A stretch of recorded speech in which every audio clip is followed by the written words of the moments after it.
Because I'm worth it. Yeah.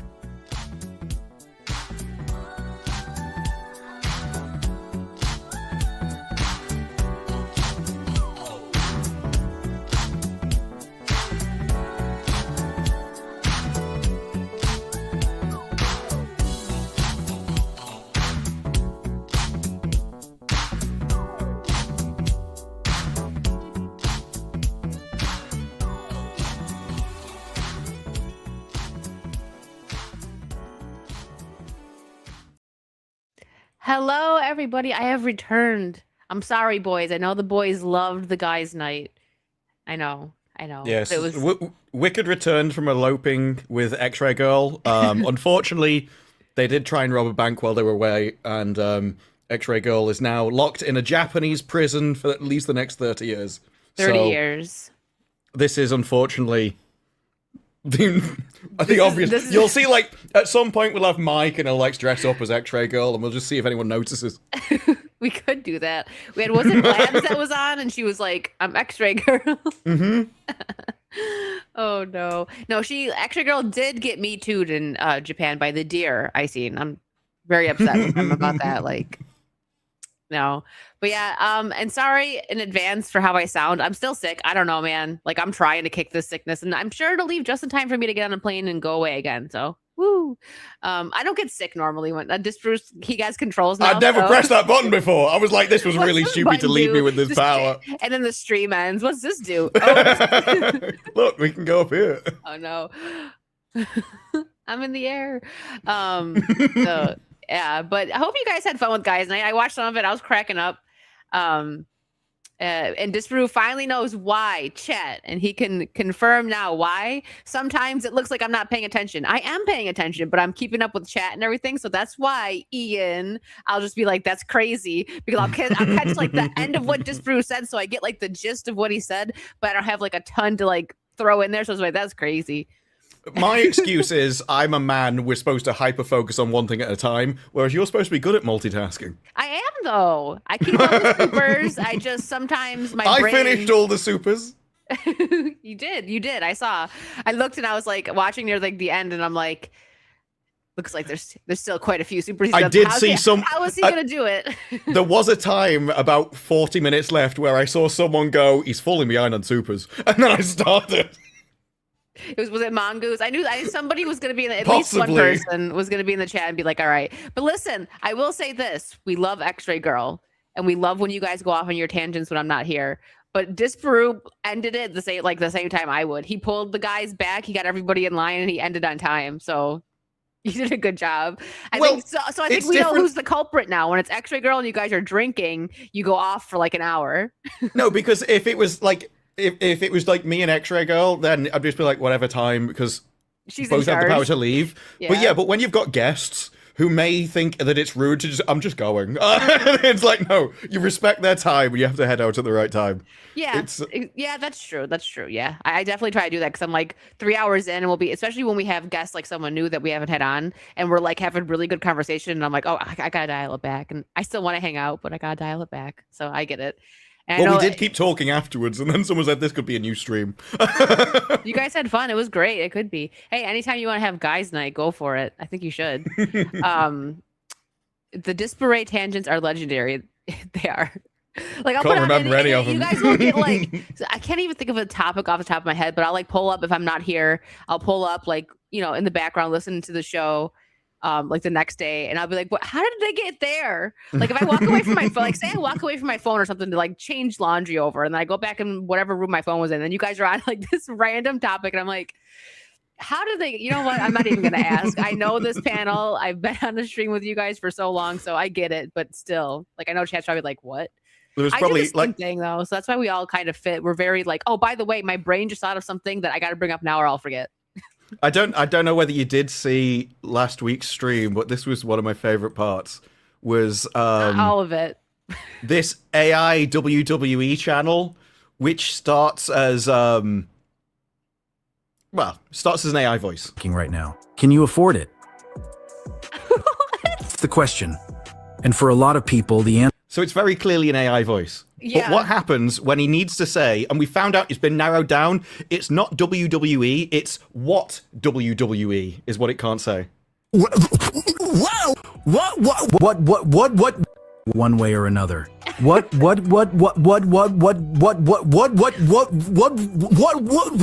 And he just goes on, right?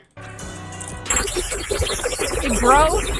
And you can even, there's even water that you can hear, which is what I thought, honestly, when I saw it, I thought a guy was faking it. I thought he was doing like an AI voice and then like pouring water in his mouth and stuff. So we went on the YouTube channel, because it's listed there, and if you pick any video over 20 minutes, it just loses it. And like there's 10 minutes of just constant this. Like... AI is not ready to take over YouTube. That is what I've learned. I was just about to say that, like, listen, AI can do many things, right? And you guys know how I feel. I think Disruptor's kind of in the same boat as me, is where like it's a fun, like a good tool to use for certain things, but when it comes to like completely making content or apparently saying WWE, what's WWE, yeah, you can't do it. It's all done. Oh no. I can hear mouth noises. That's the weird thing. I don't know how an AI turns into like water. It just gave up and blew up. It's like chewing. It's so weird. It's very weird. That was one of the strange topics. Another one I did was we went on the Mary Sue. And we found... I know, you were like, I can't wait for Wicked to leave so I could do Mary Sue. Not that he can't with me, but I don't know what it was, so I'm like scared. Well, one of them was the 10 horror monsters which are secretly erotic. Thanks for saying that right when I took a sip. There was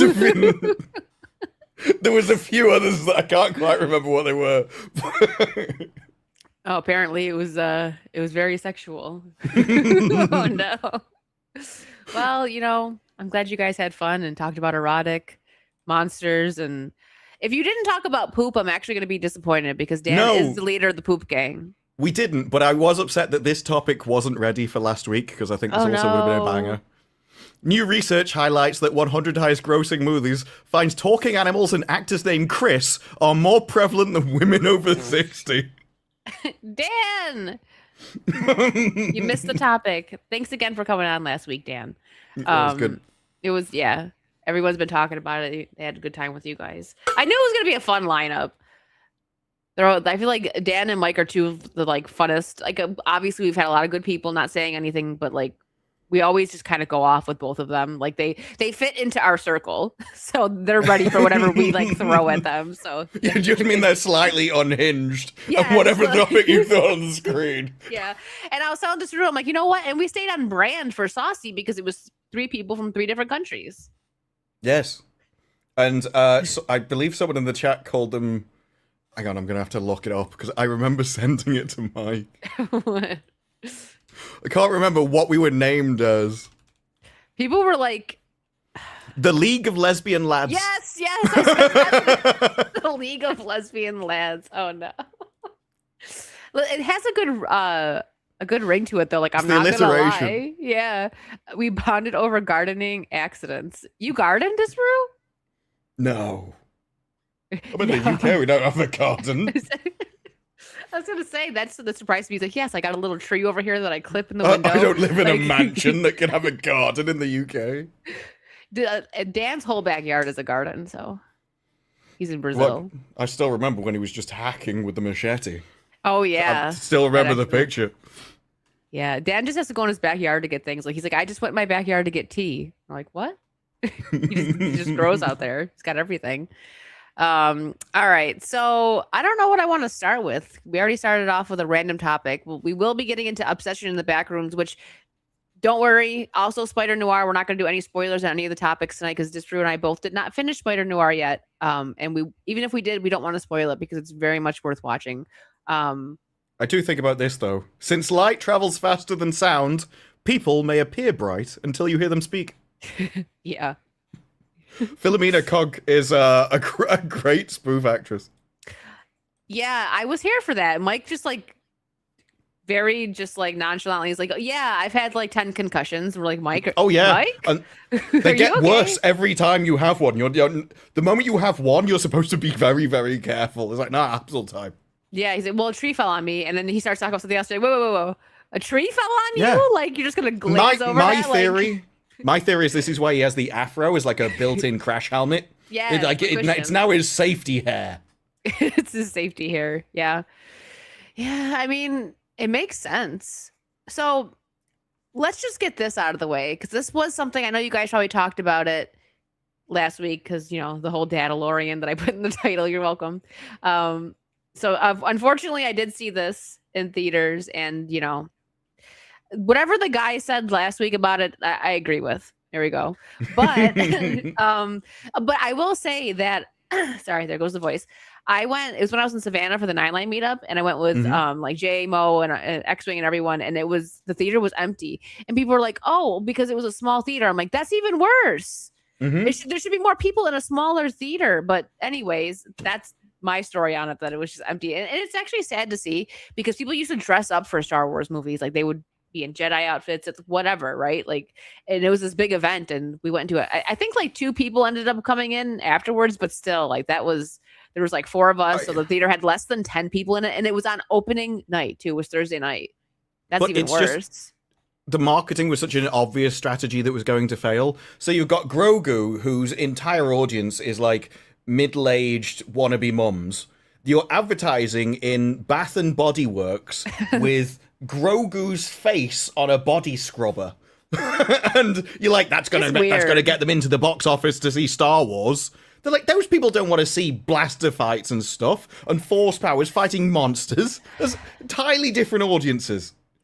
Yeah, so I'll admit, like, I liked the first season of Mandalorian, and my thing before we get into like the numbers here, it's a good concept, like just bounty hunter. Going around, like the first, I don't know, 5 minutes of the movie were kind of cool. He comes in, he's kicking butt, and just like, but that was like it probably wasn't even 5 minutes, and then the story just went downhill from there. If they would have stuck to that, and the way Distru says that's Grogu, his name. It is Grogu. How do you say it? It is Grogu. I don't know. Is his name? Grogu. How do you say it, Ian? And by the way, Ian, I really appreciate that Slurred. you offered to host with Disbrew tonight, because I'm sick. He's like, I'll take over. I'll host with Disbrew. And I'm like, well, that would actually probably be the best Saucy that ever was made, to be fair. But yeah, so you know what I mean? Like, I like Boba Fett. What they did with the Boba Fett show, you didn't know much about him. He was mysterious, and that was what was cool about him. And then they just gave us too much info that we did not need for that show. And like the Mandalorians are interesting, at least they used to be. They should have just stuck with that formula. Like, people would have loved to watch a show where he's just doing bounties every episode. He's too kind of powerful. Like in the movie, he's got on literally invincible armor. And so he just walks out into the middle of 15 people firing at him as if he doesn't care. So, well, if you don't care about getting shot, why should I? You've removed all kind of danger. Literally the same thing. Before we move forward, I need to know what your thoughts were when Grogu like has to push him into like that what was it, like a tree trunk that was on the floor, like that he had to hide him in. When he's banging his head, not again. No, we get the joke once. Yeah. Okay, he repeated it twice. He didn't need to go for the third time. Was too many. Like, he keeps ramming his head. So that's like kid humor, right? People were arguing like, well, I see like on some people saying like, because Jay put a video up of like the review that we did after walking out of the theater. I didn't really say anything. I was tired. Like, I was fighting for my life to stay awake during this movie. So when they were recording the thing, I'm like, I'm short, so I'm not gonna like stand up to like be in this review. Like, I'm just here. In the corner. You just see you jumping. I'm just in the corner. Like, yeah, I don't really have much to say.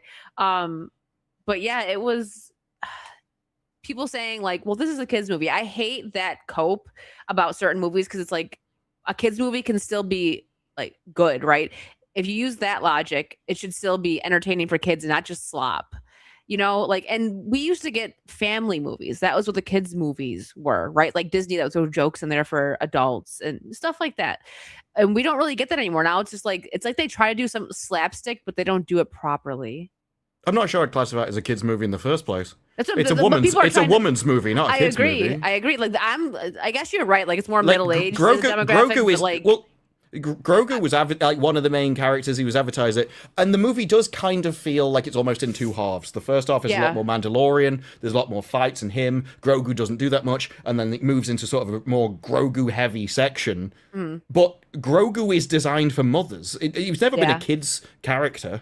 It's like it's in Bath and Body Works. Like, that's not a kid's store, you know. And so I mean, even the plushies and stuff would be to go for that. And that's why Grogu has lost his kind of attention. Because if he was for kids, actually, he probably wouldn't have died off over this time. Yeah. But because it was for mothers, they've got bored with him. They want a different character or a different child, or they would have wanted him to have matured a bit so it like still goes up with the child kind of instinct. Yeah. And so, I'm not even like the start of the movie. I wouldn't classify as for kids. I suppose it's not gory violence, but it's still. But that's just like the cope that, like, I guess we'll say the Disney Star Wars fans are trying to say it for people like us criticizing it. Like, well, you're criticizing a kid's movie. I did not even look at it as a kid's movie until I seen people like saying that, and I'm like, I don't. But Toy Story 5 and Minions, they're kids movies. Yeah, they're gonna do all the money, and so I'm not really sure what your argument is. If you want, it flopped because it was a kids movie. Well, why is it not making any? Well, it should make more money. That's what I mean. Yeah. It's like, well, Minions and that will do more money, presumably, because, well, hopefully they'll be good movies. And so you'd still only, even on the kids scale, you'd be arguing, well, this flops because it's crap. So I'm not really sure how that's a defense. I know that, but you know what? I gave up trying to put logic with internet comments a long time ago because it really started hurting my brain. I'm like, I'm just gonna. Yeah, I think that was a cope that people were trying to say, and I'm like, that's not what you think it is. Like that actually, your logic makes this even worse. Just like you said. I think it's the same argument that they've done with the Odyssey and stuff, where they're essentially going, it's a kid's movie, so you can't care about it. So the Odyssey it's a mythological story, you shouldn't care about it. And my response to that is, well, you don't care about it, I do. Therefore, I get my way. So I know you don't care about who's cast as Helena Troy, I do, so we get it my way. Because I do. Clearly my care outranks your not giving a crap. You'll be happy either way. And I think all you have to do in that kind of scenario is call them on it. So if their argument is, no, it's a child's story, so you shouldn't care about it. It's like, well, I do. I think it should be better. Well, you know what? I'm a kid at heart, lady. Listen, my favorite movie is still Disney's The Lion King, the animated movie. Like, I just love that movie. I have a lot of movies that I like, but it's like that one. Like, I liked that one when I was a kid. It's a good story. Sorry, Karen, I'm a kid at heart, okay? I'm going to judge the kid movies. Well, that's and losing 72% in its second weekend is astronomical. That's nuts. So Mandalorian and Grogu is projected to fall 72% in its second weekend, the steepest second weekend decline in the history of the Star Wars franchise. And then IMAX is kicking the Mandalorian and Grogu out of theaters early in favor of giving Master of the Universe a last-minute release. Also, I just want to point out that they re-released Michael in IMAX because it was doing so well, and now Michael is going overseas. I believe. I think we might have had an article on that too. But that is insane. I know they're two totally different movies, but dang. What do you like? Real quick, what are your thoughts on Masters of the Universe? Were you ever like into He-Man or anything growing up? No, I don't really know anything about He-Man at all. Me neither. But I want the movie to do well. I am concerned with some of the comments because it's pretty mixed, right? You do have like the they-them thing, which some people said it was a joke. Didn't seem like a joke to me in the trailer. Then you have some kind of your more lefty reviewers have said it's about toxic masculinity. There were some comments from the creative team about that. But then you've got other critics which have seen it who've gone, I didn't see that at all. I don't know what you're talking about. So it's still a bit up in the air. I do wish that they would allow access to a wider variety of people when you're going to do those kind of things. So I don't just have all a load of Californians discussing whether it's toxically masculine or not. And even if it's just one, let Chris Gore be able to tell us what he's thinking of it and just tell us one way or the other, you know? Just let somebody else who's not in the same kind of bubble fact check them, essentially. Yeah. Yeah, no, you're right. So I know a few people like Jay and Moore, like they're like cautiously optimistic, I think, excited for He-Man because they grew up liking He-Man and they're doing like a whole like meetup going to watch it with a bunch of people. Actually, I don't think Mo's gonna be there. But anyways, I will see it, but probably not in theaters because I'm gonna be away next week. And there's 2 movies that I really want to see that are out. Maybe even 3 because I'm hearing Obsession is great and I'm gonna be with like friends, so I'm like, let's just all go to the movies. I want to see Backrooms. That's one I've been really excited for because I've watched all like the YouTube videos on that, played the game. I hope it's good. And I'm actually really, I hate to say it because I might be let down, but I'm excited for Scary Movie because it looks like they're actually going to do what comedy is supposed to do, and they're going to make fun of everybody. I'll be the first to tell you, I'm going to go see it. It comes out on the 5th, and I'll be with family and friends, so I'm probably going to go opening night to see it. And I will tell you guys immediately, like, it was a bait and switch. Don't go see it. Like, I will absolutely let people know not to waste their money if it's bad. I'm just not sure how well that comedy will have aged.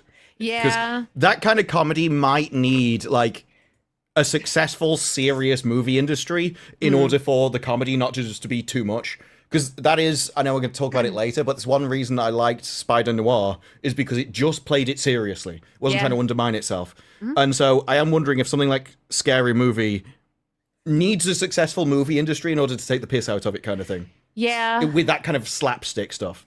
I feel like also it might not, I don't know how Gen Z is going to feel about it because a Scary Movie was more like Gen X, millennial, maybe like the older Gen Z, right? Who grew up with it. And now I just don't know what kind of humor like some Gen Zers might have because comedy has been dead for like 15 years. I am fully expecting a review from some kind of critic that just says cringe. That's that'll be the entire review.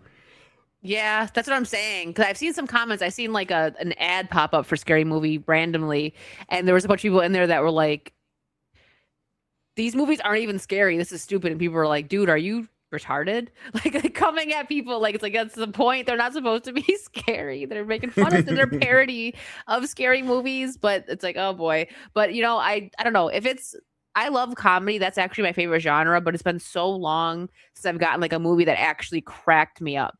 There's a few like shows here and there that have been okay, like that's I wouldn't say that it cracked me up, but I find the Tire Show with Shane Gillis funny, but he's one of the few comedians that kind of doesn't really care and will say whatever. You know, we don't have very many of those. But I just wonder if they've missed the boat. Like stuff like that would have been great during the Star Wars sequel trilogy. And you had enough time to do a movie. Like that was the time when things were going down to do it. Now I just don't know. I mean, we've gone through this many years, and now you're going to turn up and be really kind of over the top with it. I don't know. I'll wait and see, but I'm very unsure that comedy translates. Yeah, you're right. I hope I like it, though. I think I might, but at the same time, who knows? They might go too over the top with it, where it's like, I just will be happy if they really stick to what they're saying and they make fun of everybody. And they don't just like single out one side, which is what we get most of with comedy. Well, yeah, but even I don't know. Maybe it's I prefer. I think the humor has an element of like being smart. For instance, I think it was their trailer, and it was just like, "Lol, pronouns aren't they funny?" And it's like you've waited to a point where that's safe to tell, and then you didn't even do anything witty with it. Yeah, Dan's so right. It'll depend how hard they go. I think for me, they'd have to hit on something that you're not allowed to genuinely talk about in Hollywood to actually prove it. If they just hit all the safe stuff, they probably will. But you know what? I'm gonna go see it. I might go opening night, and I'll probably do like a quick little out of theater review and post a short, and then we can talk about it. Because I'm sure by Saturday we all will have seen it. But yeah, I agree with Dan here. I think the disconnect between generations has been increasing because. Like, I don't know. I just find I've always gotten along best with Gen Xers. That's the generation that I get along with the best. Like, they're the coolest. And then, like, I feel like Gen Z and I don't know, man. There is a disconnect for sure. I don't know. The disconnect in one meme. Execute Order 67. 6767. Yes. Oh, probably should have changed the name. Sorry. That literally just explained what I was trying to say. Like, forgive me, chat. My brain is cloudy today because I'm sick. So I'm trying. Cloudy with the dark side of the Force. Yes. But yeah, I don't know. We'll see. I'll be honest. I hope I like it, but you're right. Like, it's definitely like a cautiously optimistic or cautiously pessimistic, as Dan would put it. Well, I think the disconnect comes from not only are like you're separated off into different platforms, so YouTube has an older demographic built into it, whereas TikTok is more of a younger demographic. And then they're consuming things like 20, 30, 60-second bursts. Yes. And it means everything's moving very, very quickly and spreading very, very quickly to the point where if you're not terminally online, I could understand how anyone just falls behind all of it. And it's all done in little echo chambers, so you can have like even like micro cultures that develop very quickly and then die out very quickly. So yeah, there will be, just from the speed of information transfer, a far larger difference than like the 40s to the 60s. Yeah. It's, you know what? Like I recently, just to like do like theme park content and some other stuff, like I got convinced to go back on TikTok, and I'm like, I'm like, I don't know how to do this.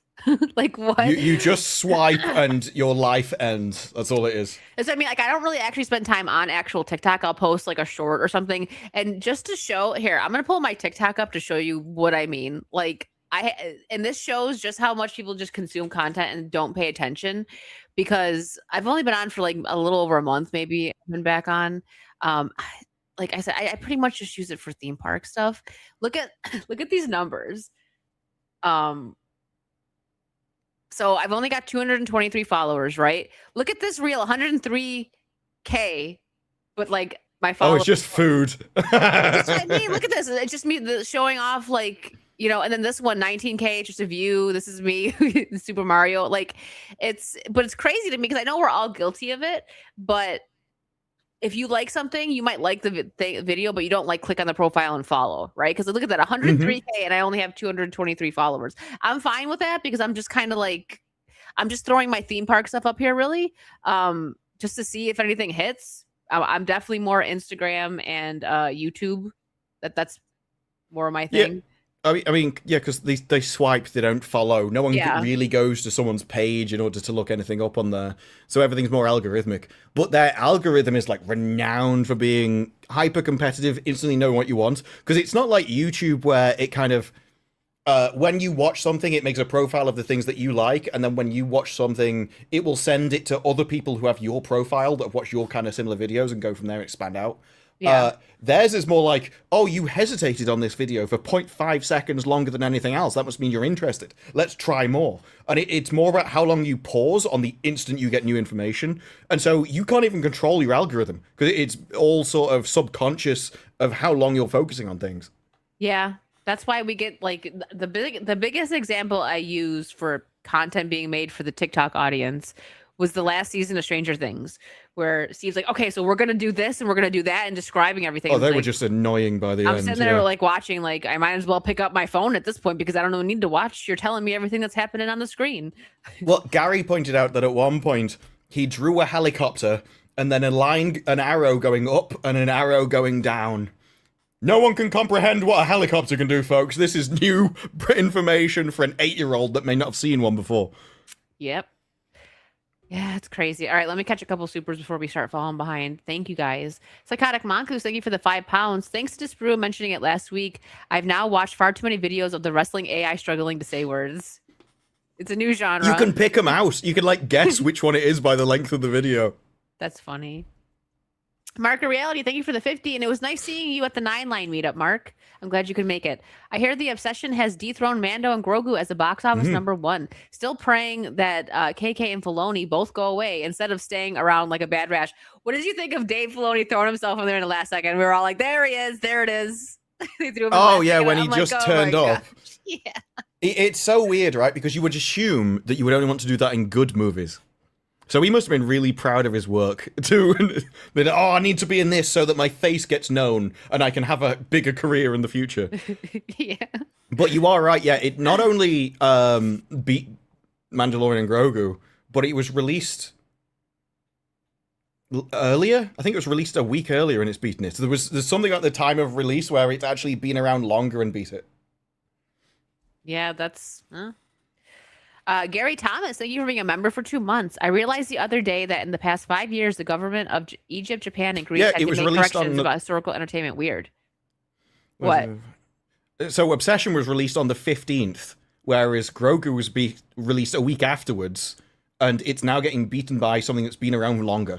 Really? Obsession? See, so I feel like Obsession kind of like creeped up, and that is weird, Gary. Sorry, we don't mean to breeze over your... But that's how our brains work. He was already loading some other information in. I didn't even know about Obsessions. I started hearing about it over the weekend. I didn't know that it was out because it was an indie horror. And I didn't hear about it, but now I kind of want to go see it because everyone's talking about it. It crept up out of nowhere. And before, like, I'll finish the supers, guys. Same thing is happening with video games that is happening with these indie movies, right? Like Backrooms, Obsession. They're both, well, yeah. A24 is an indie studio, right? I still think Backrooms is more well known because of video games than it's a YouTube series. Known, but it's still like, I guess probably didn't have anywhere near the budget that like Mandalorian and Grogu had. But I love that, indie properties, we'll say, are beating AAAs like for games, and then these big budget productions. I shouldn't say I love it, but the reason why I say that is because they keep giving us slop, and people are doing something about it by making these kind of movies that are lower budget and doing better. So it's kind of, I can't say we're taking it back, but it feels that way a little bit, like we're letting them know like, hey, we don't like this crap, so we're not going to give you our money to go see this crap, but we will go see this because these people are actually putting time and effort into it with a lower budget. For me, though, in gaming, that's always been the case since mid-2000s. Whenever gaming went multi-platform between PC and console, that's when gaming went downhill and died for me. So I've always been more of an indie person ever since then. All my favorite games are things like RimWorld, Satisfactory, Factorio, the Prison Architect. They're all sort of indie games like that. So I don't think that's as unusual in gaming, but it is in movies just because of the amount of... So, Obsession cost $1 million. $1 million is still a lot of money to throw at a project. How much was Mandalorian and Grogu? Like... like 100 and something. I can't remember off the top of my head. Like I know Supergirl's 170, but I don't know Mandalorian's off the top of my head. Well, suggested 170. 165 million for Mandalorian and Grogu. Woo! So that's a big budget. And it's not going to be good. It's not going to make money at all because it's probably going to lose money just off its budget costs. And then you've got marketing. So whatever was on marketing is just lost, even in the best case scenario. Whereas Obsession, $1 million, I think it's something like. It's talking about it might be one of the few to like go over 100. That's under $1 million to go over 100 million. That's possible. Yeah. So if you're making, like 100 times your budget at the cinema, obviously minus the cinema costs. And also, one of the things about it actually taking over Mandalorian and Grogu is it was in 1,200 less cinemas than Mandalorian and Grogu, and it still beat it. Yeah. So it kind of thrashes on every scale. Hokies, thank you for the 10. I see no reason to watch this Star Wars is Dead. Toby sad. Yeah. I mean, like I said, they had the right formula for Mandalorian. Just have him going around doing bounty hunting. Don't need to show his face. Just give us just like action. That's what people want. An interesting thing about Mandalorian and Grogu is it's not even pirated. A Star Wars movie. Like, they don't even want a cam copy to go because they won't think they got enough views to make it worth it. Wow. Like, you could understand that for something like Sheep Detective, but not a Star Wars movie. Listen, Sheep Detective was probably amazing. You don't know. Unless you do, you've probably seen it. I don't know. Just No, I haven't seen it, but actually, Sheep Detective has been, like, massively well reviewed. I do want to see it, but I'm not going to the cinema to watch it. Yeah, I will wait for that, huh? Yeah. Marker Reality, thank you for the 5. For the love of God, leave He-Man alone. I was a He-Man kid. Yeah, I hope, listen, the reason I say I hope it does well is because I have some friends that are, like, looking forward to it and they want it to do well, but I don't know. That's another one where I feel like the younger generation, like Gen Z and Gen Alpha, is gonna be like, why do I want to watch some guy like in his underwear? Because I've seen kids say that, like actual kids say that, and I'm like, I guess fair enough. That was an '80s thing, right? It was a different time. Yeah, but I just find it weird that he's got everything hanging out, and the woman next to him is like fully clothed. Yeah. Like at least in Conan, she's wearing the same skimpy stuff that he is. I think the boys would rather see the girl in skimpy stuff. Well, yeah, but when you go into kind of barbarian stuff, it's quite normal that barbarians just wear like loincloths and things. That's a standard thing. Yeah. So because they're meant to be like wild and animalistic as like a person, not human, but the like barbarian archetype, more like Conan. So yeah. I get that, but so is everyone else. There's a reason why MMO armor for women was the way it was. Yeah. And that she's in like a full body suit, completely covering everything. So okay. It was weird, but yeah, I wanted to do well. I'll probably go see it, but there's a few other things I want to see first. But yeah, so I seen some kids saying like, I guess to like a young boy, like say like a 10-year-old or something, they're not like interested in something like He-Man because times have changed. You know what I mean? But this movie is probably made for the Gen Xers. That's who's gonna go see this. The boys. I'm that not grew sure. up watching Like, it. I'm not sure. Like, young children have had any movies like that to even know if they like it, kind of thing. We haven't really had strong masculine barbarian just goes in and kills everything. Movies. They need and it. so unless they're going to go back and watch the older stuff, very unlikely. I think every generation has like I'm not watching before X date. Kind of. That's Dan. I'm not playing anything that came out before or after 2000. Yeah, I was going to say Dan's is the other way around. Like, Yeah. Dan will pick a date and then he'll like move it on one every year. He's like, okay, now I can play anything in the 90s. Yeah.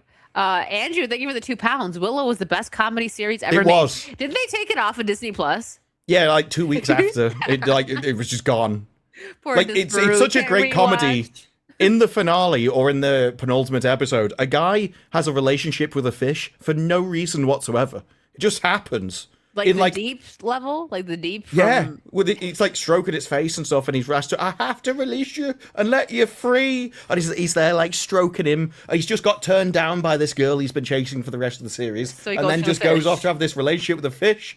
And it doesn't build into the story or anything, and it's just there. A lot of the relationship is done through this like montage of scenes where he's clearly bonding with the fish. It's just bizarre. Can you? I put things to the test of time. You do, Dan. And can you read this one, just Because it'll sound better if you say it. Ian Southall for £50. That's proper money. I will not see He-Man. His furry knickers are offensive to me. I'm not sure they're meant to be knickers. It's more like a nappy. It's like I was thinking, okay. So it's the same thing. What's it called? Sumo. It's like a sumo wrestler's nappy. Yeah. Yeah, I guess so. All right. So before I will catch up on the supers momentarily, guys. So the blockbuster summer movie, as we know it, is dead. RIP IP. The most talked about movies of the summer are two low-budget indie films, Obsession and Backrooms. Not sequels, not spin-offs, not reboots, OGs. Movies are back, baby. This is the way. See, now I took this a different way, like something you hinted at earlier. I don't actually think it's about IPs, because Backrooms is an IP. It may not be an IP that's owned by anyone, because it was sort of a meme that took off. But it's a well-known brand, even if it's not owned by company. And I actually think it comes down more... So Backrooms and Obsession both existed because an independent creator had something that they wanted to make, specifically. And this is the way games used to be made. People would... There'd be a few men just somewhere. They'd set up a development studio and like, I want to play this type of game. That type of game didn't exist, so they made it. And I think that's what more of the indie studios do. Whereas we saw with Mandalorian and Grogu, they needed to make a Star Wars movie. They didn't know what to make it for. And so they just chose Mandalorian and Grogu because Mandalorian was their safest bet. It was their most popular thing. So it's less about IP and more, why is it being made? Who is it being made for? Mandalorian was clearly just a script they had lying around for some episodes they put together. Very little effort put into the writing to hold it together. Whereas if you're an indie person, and you're putting $1 million in, and that's a lot of money to you, you're going to put everything you have into that movie. It's what Markiplier did. And it just comes out better. When it's like a work of love that you're putting on the screen, rather than a job you're going to in Hollywood. When you actually care, yeah. And the crazy thing about the Backrooms is that I just looked up the date for it, because I know it was originally just like this photo that was dropped on the internet and people ran with it. So it was 2002 during renovations of a former furniture store and an RC car racetrack for a hobby town in Oregon or Oshkosh, Wisconsin. It was officially uploaded to the internet in early March 2003 on an archived renovation blog. So that picture just of the Backrooms was uploaded and people ran with it. I think it says 2018 was when it officially became a creepypasta and a cursed image on 4chan, and then the viral legend started in 2019. So it is still fairly new, but it's like the concept of the Backrooms has been around for like 20 something years. But that's crazy. Yeah, that one picture, some guy's just like, I'm gonna take a picture of this and upload it to the internet, and it became this whole thing. Yeah, and people think there's like a Backrooms game on Steam. No, there's loads. They're all done by different developers, taking their own little different spin, adding their own kind of monsters or just weird, creepy things and original ideas. So multiple people have kind of added to it in that way. It is just interesting.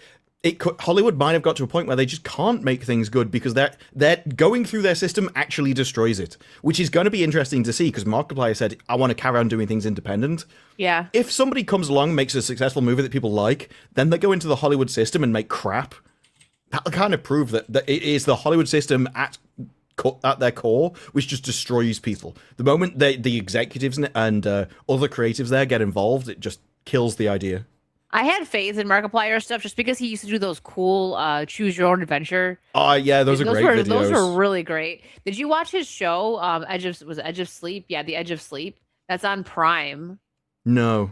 You should I check didn't know it he out. had anything on Prime. It's good. That came out before Iron Lung, which I still have yet to see. I wasn't able to see it in theaters, and I'm like, I'm gonna wait until I can purchase it because I want to support it. So I think it's on YouTube now, so I will watch it. Maybe I'll download it for my plane ride. But I really want to see it. I haven't played the game, so I'm going into it knowing like nothing about it, which I think is totally fine.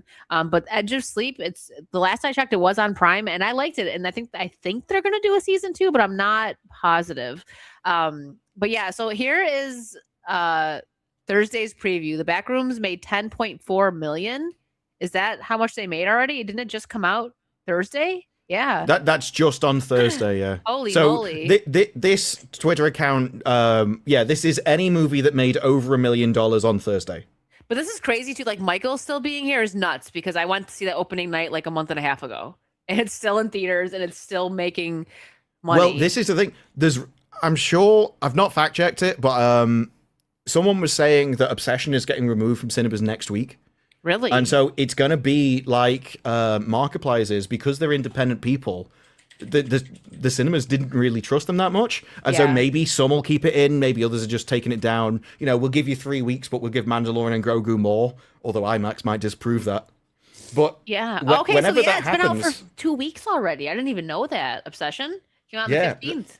Yeah, so it's like whenever that happens, you're like, well, you're doing more business than Mando. So if you leave Mando up and you take Obsession down, that really seems like you're trying to cut it off at the knees because you're a business. You should just want all the money you can. Yeah. So I'm sure they'd let you keep it in your screens. The creator wants money too. Yeah, well, maybe they'll bring it back, but I don't know because Michael was brought back to IMAX. Like it was off of IMAX for a little bit, and they brought it back for like another week. Yeah, IMAX is a bit different because all their screens get taken up. They're sold out. Because there's only like one or two in each theater that has it, right? Like something like that. They're very rare. Yeah. Like, I don't think there's even that many IMAXs in the UK. I've never actually seen something in IMAX. I did want to go see Michael in IMAX, but it's been a crazy month, and I still didn't get to see I'd Mortal have to travel Kombat. a long way. Oh yeah, that's not. No. There's still so much I have to see. I still have to see Mortal Kombat. I want to see. I'll probably just wait for Obsession to come to streaming. If I'm to be honest, like it'll probably be streaming within like a month if they're taking it down already. You know what I mean? So I'll just wait for that. And Backrooms, I'm going to see next week, and same with a Scary Movie. I just thought that when I said a long way, a lot of Americans in the chat, obviously, and I meant like 2 hours. An American would be like, "Oh, that's nothing. We drive 2 hours all the time to go anywhere." Listen, I don't want to go. I'm like an hour from like Orlando, and I prefer to go to Orlando to watch movies, and that's why sometimes I don't see something because I don't have anything super close to me, and the one that's close to me is like it's fine. It's like a tiny theater, but like I'm really excited to see something, I want to go like to City Walk. And I'm like, I don't got time. That's only an hour, so I totally feel you on the 2 hour. That's a whole day trip. I would much prefer to pay the same ticket price and just watch it at home. Yeah. I know the moment they do that, they gets lost to piracy and stuff, but if there was a mechanism to do it, I'd much prefer to just watch it at home. Yeah. Yeah, same. So wow. So apparently Obsession earned over 8 million yesterday. And that's crazy because again, I didn't even know this has already been out for 2 weeks.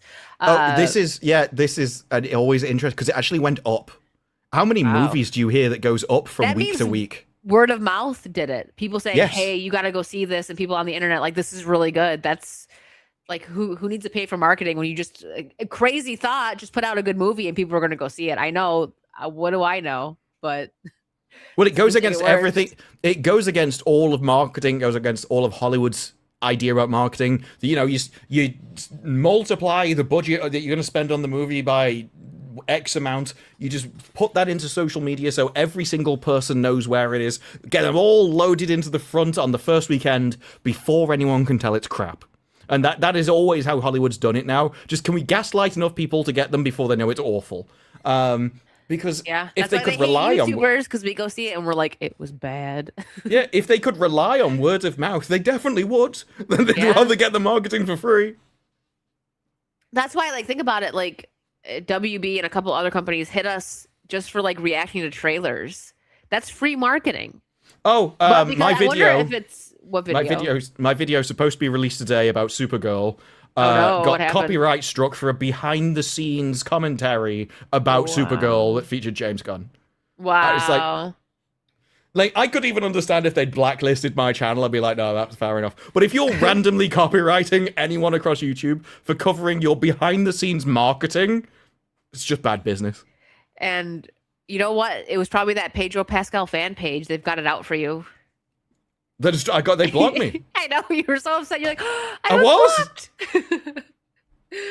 Oh no. There's a few things. That's the thing. The ones I get annoyed by that block me are the ones where I didn't do anything. I just thought it was funny. Yeah, I forgot what you said, and it was really funny. But a lot of these people don't have sense of humor. So, but this was I loved this. This was Mike's take on the Backrooms. Backrooms, interesting premise, lackluster execution. For everything they did well, they did some equally frustrating. Felt like a series of YouTube shorts compiled as a film with a Hollywood thread trying to string everything together. Ultimately, a decent time. I couldn't believe what I was reading. He's like, rips it apart in a tweet and then says it's a good time. Yeah, this entire review it was lackluster, it was crap, it was frustrating. I can't believe it was just short compiled. Loved it. This is exactly the same as some of the Rotten Tomatoes things, with like fresh, and you read it and like, are you sure? Are you sure, Mike? Really didn't seem like you liked it, Mike. Yeah. I think I'll like it, but I don't know, I might not. Like I feel like it's not that I'm gonna dislike it, but I might not like it as much as I'm initially thinking I will, but I'll see. I'm gonna go see it next week. Hold on, I saw where'd it go. Is the video still coming this week? Are you trying to make edits to get that video out still? The Super Bowl apparently I've posted as you. I didn't even know I could do that. Oh no. I just typed in the box. How on earth has that happened? You have to link your you might have to link your channel to it. Why is it automatically linked it to you? Because I own the like, I'm the original of the StreamYards, so like you have to have, if it says like link your channel or something, I forget what it says. Yeah, but would that change it for you though? No, just for you. Because I've got a remove here and I don't want to click it in case you get yeeted. He wrote that. No, it won't. He wrote that at lightning speed too. Yeah. I saw your profile as I pressed enter. I'm like, what's happening here? Just truthful. Just transition. Oh, all right. Oh yeah, that was like when X-Ray accidentally posts as Nerdrotic in chat. But that's when she's not in StreamYard. She'll probably be like on like his YouTube channel because of maybe editing, whatever she has to do to run the channel, like behind the scenes. And that's proof they are the same person, apparently. The one time someone like she went to say like I love you to somebody in chat, and it was in Gary's name. You remember that? And she was like, oh wait, whoops. And the person's like, no, let me have this. I forgot what it was, so that was really funny. Yeah. So let's see, what else do we have here? I'm just gonna like breeze through because we had a bunch of like articles about the Obsessions and Backroom. The shocking success of Backrooms and Obsession should be a memo to Hollywood. You need what's outside the box. I do really want to see this, but again, I'm gonna wait till it comes to streaming. This is an interesting thing that I've said before, that if Hollywood has gone down a path where they've yeeted everyone out of the system which doesn't agree with them, and now they're fixed on a road where every single person thinks the same way, agrees with all the same stuff, even if they wanted to change and do something like that, they don't know how. They can't even comprehend doing that, because every single person wants to continue on the same path they've all been agreed they want to go down. And so they have hit a point where they will now need creators like this to do stuff for them, and I'm just not sure. Like, is Hollywood really ready to basically get down on their knees and say they need Markiplier? I don't think so. Like, he was saying that they all treat, oh, you're just a YouTuber. Like they look, it's always been like movies, TV, and then down here somewhere will be like YouTubers. So if they ever start giving them actual stuff, it'll be hard for them to take, I think. They don't want to like respect YouTubers, Hollywood. That's No, why, again, like Markiplier, I don't care what these theaters want to say. They knew who he was. Like, he's one of the biggest YouTubers. People know who Markiplier is. He's kind of ascended to a different level. Like, yes, he's a YouTuber, but like he's a celebrity. And the fact that they didn't have his movie in theaters for that long was like, well, you're just losing money because people really wanted to go and support him. But now he's going to make a lot because he, you know, I watched his video the other day, at least part of it anyways, where he was talking about releasing Iron Lung on YouTube. And he's making it to where it's like $4 to rent and like $9 to buy. He's like, because he could set the price and everything. Like, so. Yeah, it was interesting because he did say about DVDs. I don't know if there's been an update or whatever, but he said he wanted to even do those independent to keep everything independent all the way through. I respect it. But it is a case of, even if you thought, because there were comments like, oh, well, you've got YouTube subscribers, will they really get to the cinema? I can kind of understand that. But then he's proved himself. Then the creator of Obsessions proved himself. You would have thought that would have had people at Hollywood knocking on doors. Do you have any other ideas that we can help you with? Can we get into any of this? Can we open some doors for you to get you into more screens next time, maybe for a certain cut? But I don't know. I don't know whether they're willing to bite the bullet, because they've proven before they are willing to lose money for longer than anyone would expect just to keep down the same path. But the fact that Variety is writing stuff like this, they wouldn't have done this a few years ago. No, I don't think they would have. But yeah, they don't want to. We learned this a long time ago that they do not want to admit that they're wrong. So they're just going to keep going, doing what they're doing and not admit to anything, which is silly because it's like, don't you want to make money? Like, that's what doesn't make sense to me. Like, I used to be like, hit them in their wallets. Like, when this all first started, it's like, if we hit them in their wallets right where it hurts, they're going to start paying attention. No, I was wrong. Well, they have been hitting the wallet a lot, and they're still just like, nope. They cover their ears like, no. Hollywood right, viewers wrong. Well, it's because their ideology itself doesn't like businesses making profit. So, and a business isn't like an objective entity that can make decisions and everything. It is full of individuals all the way down, and those are all getting paid. Like, Kathleen Kennedy hasn't lost out on a single penny for Star Wars failing. She's still got as much money as if it was successful. And so I think until you start hitting them in their wallets, maybe tying their pay packet to success and failure. So, you don't get anything. In fact, you owe us money. If you make a load of failures, now money. You owe us. Then you watch them, suddenly they'll know how to make good movies again. Suddenly they'll start employing people who might actually be successful. Yes. Hi, Blabs. Happy belated birthday. It was her birthday a couple days ago. Happy birthday, Blabs. Let's see. Do we have anything else here? Backroom started out. Oh, this was okay. So we were just gonna just talk about, because again, both of us didn't see this yet, so there'll be no spoilers here. We're just kind of reacting to people's opinions on it and everything. So this guy, you put this in the chat. Backroom started out very intriguing. I'd say a good 40 to 50 minutes. Boy, did it go south quick. Truly awful film. My personal worst of the year. I almost walked out on it, but had to stay in case the ending offered some type of redemption. The ending, we have no explanation. So I think, to be honest, I can't say anything because I haven't seen it, right? But the way the Backrooms is, it's this big mystery, right? So if you go in with no knowledge of it, or you're not into like liminal space, found footage, I don't know, mystery stuff, this might just not be for you. But I can't defend it because I didn't see it. I might have the same take this guy had. I've seen it split. Yeah, there does seem to be, and the Rotten Tomatoes score does seem to lean more towards it not being good and disappointing a lot of people. But I have seen some like really strong defenders like, no, if you know all the lore, you're really into it. There's lots of like Easter eggs and stuff like that. There's a lot of hidden things for you. Yeah, so it's at 74% audience score on Rotten Tomatoes. This is one where the critics liked it more than the audience, which I'm not sure is a great sign. No, not usually. And the thing is, I don't think you should have to know about memes in order to like a movie. The movie should be explaining things to people. What I was worried about is, given the trailers, it does just seem to be a lot of walking around empty spaces.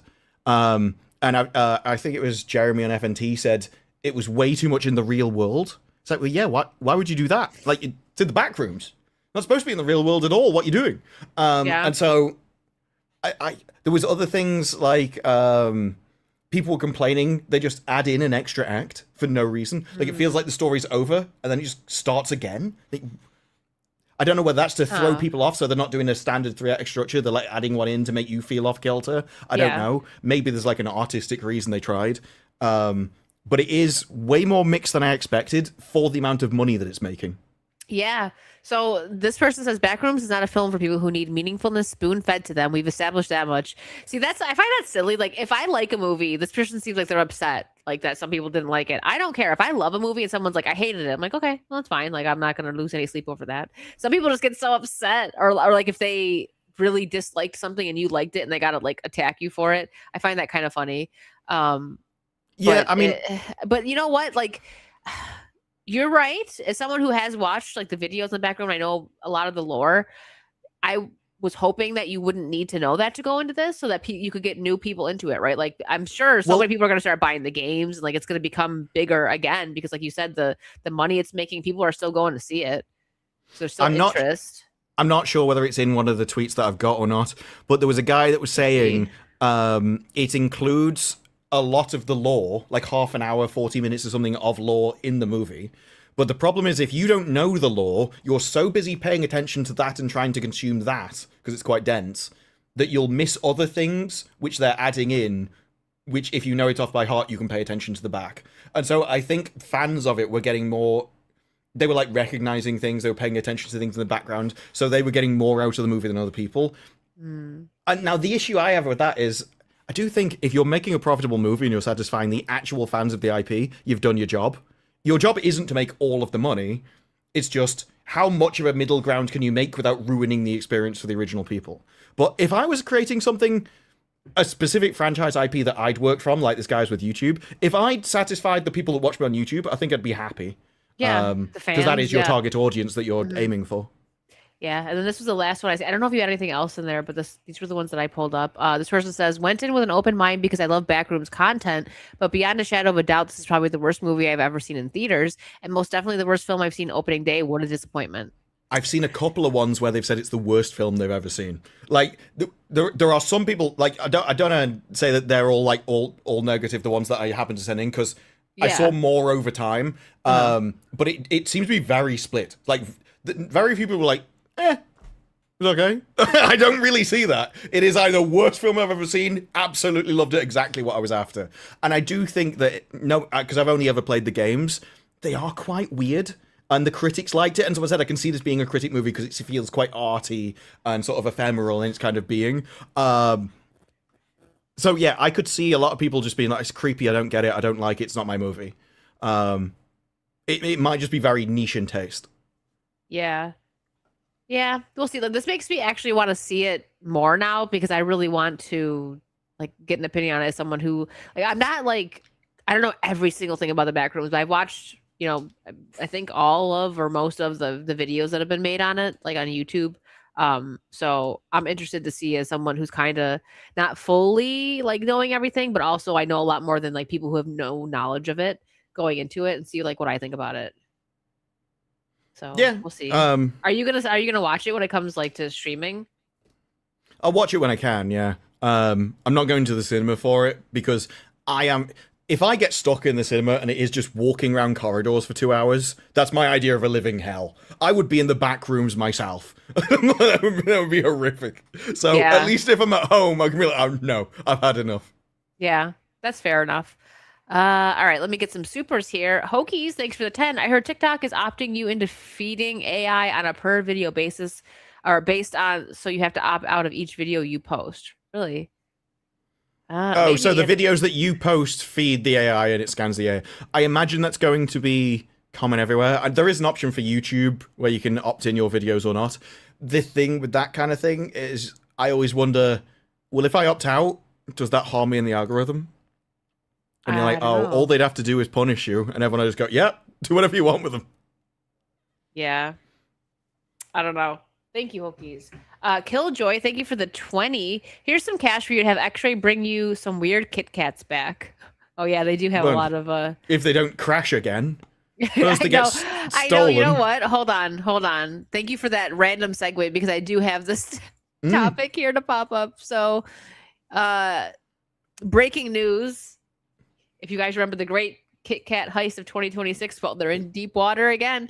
Kit Kat responded after a truck carrying 11,000 pounds of chocolate crashed only months after 12 tons of their product was stolen. We need a break. Oh my goodness. It would be funny though if it crashed and then it was just like people ran in and just started like grabbing them out of the back. It was like a huge horde of people appeared. You just see people like rush. Yeah, that'd be hilarious. At this point, you have to do a TV advert based on it, right? Like something to do with your bad luck. How there's some guy there's a competing product sabotaging all of your trucks because the disaster's too much. You've got to do some kind of like narrative based advert arc. Yeah, that would be really funny. They have to just like. So apparently that was less than half of the amount that was stolen. That's less than half than what was stolen? 11,000 pounds is only 5 tons, not 12. Yeah. So. Sorry, I'm trying to fix something and I had to ask a question. I do Must too. have been I'm a doing too half-empty much. truck. Yeah, it was a half empty. It must have been. They're like, we're not No, doing full trucks I'm trying anymore. to post your bail X-ray. We hope you'll be back next week. I sent it to the deers. We'll get you out.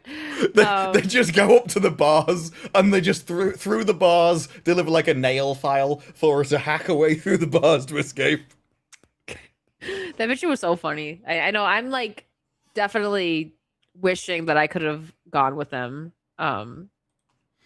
Because Japan seems like a really good time. I'll make it there someday. But I don't know, like what you would say. I think we were talking about it in like a group chat that maybe not going like in a group would be better to go with smaller, like just like a few people so that you could take your time. And like when I go do big group things, it's fun. Don't get me wrong. But for something like that, I feel like I don't want to be like on other people's time, like where it's like, oh, I'm not feeling well or like I'm tired, so I'm gonna miss out on this. I don't want to be like that. So when you're there with less people, it's kind of like you can set the schedule a little easier, if that makes sense. Well, yeah, and me having a dodgy knee, keeping up with the group is a pain at the best time, so I'd rather go around at my own pace. But I also do like, I'm not the kind of person that goes to a place and has like an itinerary of, on this day I want to do this, on this day I want to do this. I'll have like maybe a general idea of a selection of things that I want to get through in the entire thing, but I prefer to plan it a bit more last minute than everything, time, place, date, trains to other cities all pre-booked and everything. Yeah. Yeah, because things happen. So. Well, also, sometimes I'm like, no, I just really like it here. I want to stay here. Rather than rush onto the next thing to try and get it all done in one go. Mike Noss, thank you for the 5. Saw Obsession today. I did enjoy it. Not as much as I thought I would with all the hype. Indie narrative. Indie Naravadet? Navarette? Yeah, that was the next one I was gonna go with. I thought it was like saying like he was gonna say something about like being an indie movie. That's why I started reading it that way. Yeah, I can see why. Yeah, nailed the role. Gave it a 70% on Criticless. Okay. Yeah, I can imagine seeing it. a lot of the hype will come from the fact that it's done for $1 million and it's an indie studio. You can argue whether it's right to give people leniency in that regard, but I think they do. I definitely will have given Markiplier's movie more leniency than a $170 million movie, you know? Yeah. I think it's kind of natural and fair. There's also an element of, like, you want to root for the underdog, and so you want them to be a success. Like, even if I don't like Backrooms, I want it to succeed because it is a small guy doing something against Hollywood kind of thing. Yeah. Yeah. Jer Rare Bear for $2. Kind of confirmed Sheep Detectives was excellent. I've never... No one's given that a bad review at all. I'd be like, no, this is genuinely amazing. So... What a random, like, plot to be, like, just so well done. I'll see that eventually, too. Is it on streaming yet? Like, when did that even come out? That's not in theaters, no, it's still at the cinema. It's only a couple of weeks old. Okay, that's why I'm, like, behind on it. Marker Reality, thank you for gifting 5 memberships. And Mongoose, thank you for gifting a membership. So, Gary... Sheep Detectives came out on May 8th. Oh, okay, so it was this month. All right. Yeah, about 3 weeks. All right. Gary, thank you for the 5. Why do you care if Cleopatra was black? Why do you care if Yasuke? Y- yes, I think so. Yasuke was a samurai. Why do you care since the Odyssey is fiction? It's all deflection.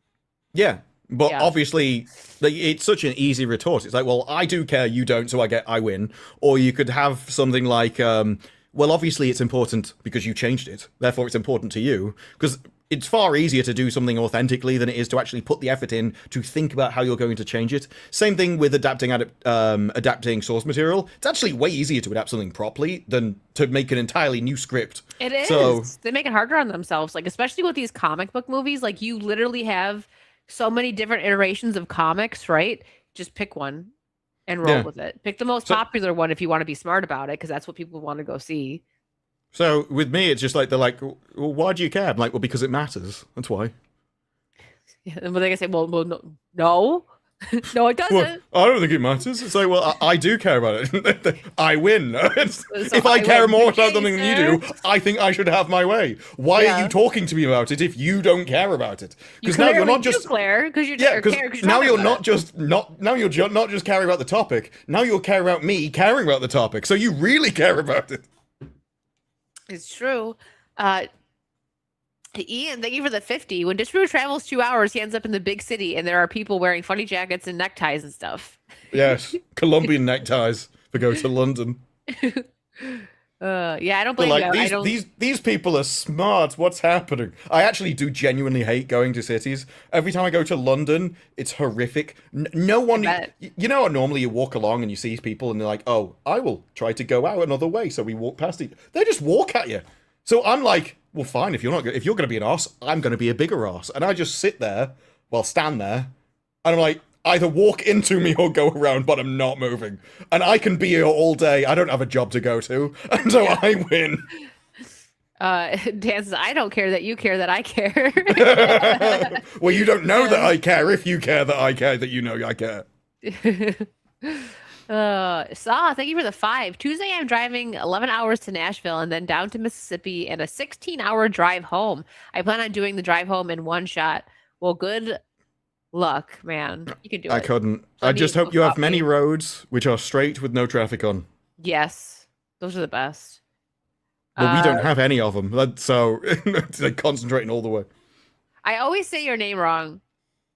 I feel like I always say this wrong. I have no idea. I want to say this is probably a better guess than anything I was going to do. I was going to say, like, I don't even know. I would probably end it with Un. Un? Should we just call him Un? Un?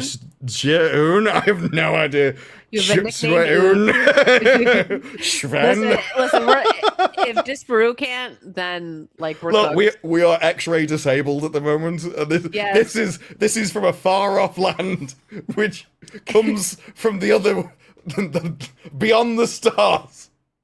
Yes. Thank you for the 6. If Trump can fix DC, Hollywood can fix the ish they're in. Yeah, I mean, it would take some time, but I really do think that, I mean, clearly anything can turn around, right? So Hollywood could go back to its former glory, but the problem is they don't want to listen to the fans, the people that give them money, right? Of course, there's the other half. They're like, yeah, you're doing so good, but there's generally, I think, people like me and Disparu, we don't want the slop that they're putting out, but they are telling us that we're wrong. It used to be Jaeun, maybe. No, the chat moved. This is true. Not even going to deny it. You one stream with Mike, and now you want to go to a maid cafe the whole trip. I didn't say Mike would be employed there.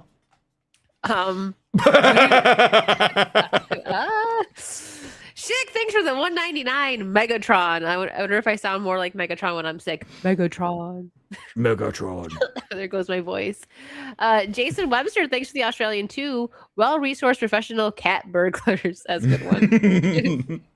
All right. I think now is a good time. We did say maids, so he really might pop in any second now, unless he's like doing something else. But all right. I think now is a good time. It's like midway through the stream to start talking a bit about Spider-Noir. No spoilers, guys. Don't worry, because Disbrew and I both did not finish it yet. But we also, even if we did, we're also not going to spoil the ones we've seen. Yeah, exactly, because we don't want to. It's worth watching. So, and because this, like, if I kind of wish, I know people love to binge, but personally with this, I do kind of wish they would have done weekly releases because it should have been. I would have released the first 2 or 3. I'd probably have released the first 3, having watched it, and then done weekly. I would have liked that. I think after the first 2, you would have got most people. After the first 3, I think you would have got definitely got most people. Yeah.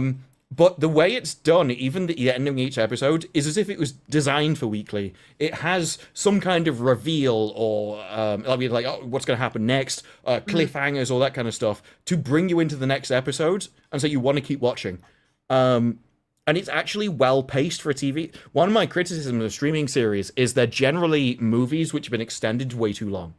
And so they're slow, boring, and each episode isn't satisfying on its own. Whereas each episode has its own arc, which is completed within the episode, ends with something to drag you into the next one, and then you start a different arc. And rather than like Grogu or what we've seen with a lot of the Marvel things, where there's lots of filler all over the place, they would have taken... So this isn't a spoiler, it's in the trailer, where he's like, I don't want to be the Spider anymore. And lots of other series would have dragged that off 8 episodes, and it would have been boring as all hell. It's like, please, can you just put the suit on and do something? Whereas this actually moves through lots of different arcs that all escalate on the last one, and they're all like sections of a larger plan, or something will happen in one episode that you don't find out until what it is 2 episodes later, kind of thing. And it makes it far more interesting. It's more like classic television. Yeah, and I love it. Like I like Spider-Man. I love noir. So I'm actually surprised that I don't know more about Ben Reilly. I'm interested now because of this. And without giving anything away, like there were some Easter eggs that I'm not going to talk about because what episode are you up to? 4. Have you watched 4 or are you watching 4? I watched 4. Okay, yeah. So there are big reveals in 4. That's what I mean. So I'm not going to say anything. But there is one thing that I want to point out without giving anything away. He has his suit in a box. And I had to look this up because I'm like, is that the box? So there's Easter eggs throughout from like other Spider-Man movies and stuff, right? It's the same box. It's the same box that Toby has in the Spider-Man 3 that the Venom suit is. It's the same exact box. I was like, that's cool. Like little things like that make me happy, especially being a big Spider-Man fan. I know Spider-Man 3 wasn't great. There was I actually watched a video recently where somebody clipped together parts of 3, like the good parts, and did it in black and white and made it like a noir vibe. And I was like, this is actually kind of good. What? Like you cut out all the bad parts. But it was, that's something cool, right? A nod to that. And there was some other stuff that I seen for like Amazing Spider-Man and everything that I'm not going to give away. But I'm really enjoying this, and I'm happy that I am because I'm sorry. That meme. That's how I look at them. There is only one way to consume this. I'm watching both. So this was also going to take me a bit longer because I want to compare like his webbing. If you watch it, obviously when you watch it in black and white, which I do think looks better in, it's black and white. But his webbing, if you watch it in color, they have it in like that noir black and white, and it's pretty cool. That they still, it's cool because it's not like the regular Spider-Man like white. Everything I've seen in color makes it look awful to me. I one of the things I like about it is like the darker tone that it's played seriously all the way. I don't think I can take the color seriously. I have to rewatch it, and I think it's good enough to rewatch. But some of the comedy and stuff, I do wonder whether it would ruin it for me because throughout the start, there are parts where it feels almost like a satire. And that's actually built into the story later on. That's one of the things which is in episode 4. And it's really cool the way they've done it, that they've built in, we know this is a bit over the top and a bit weird in today's day and age, so we're going to make it lore.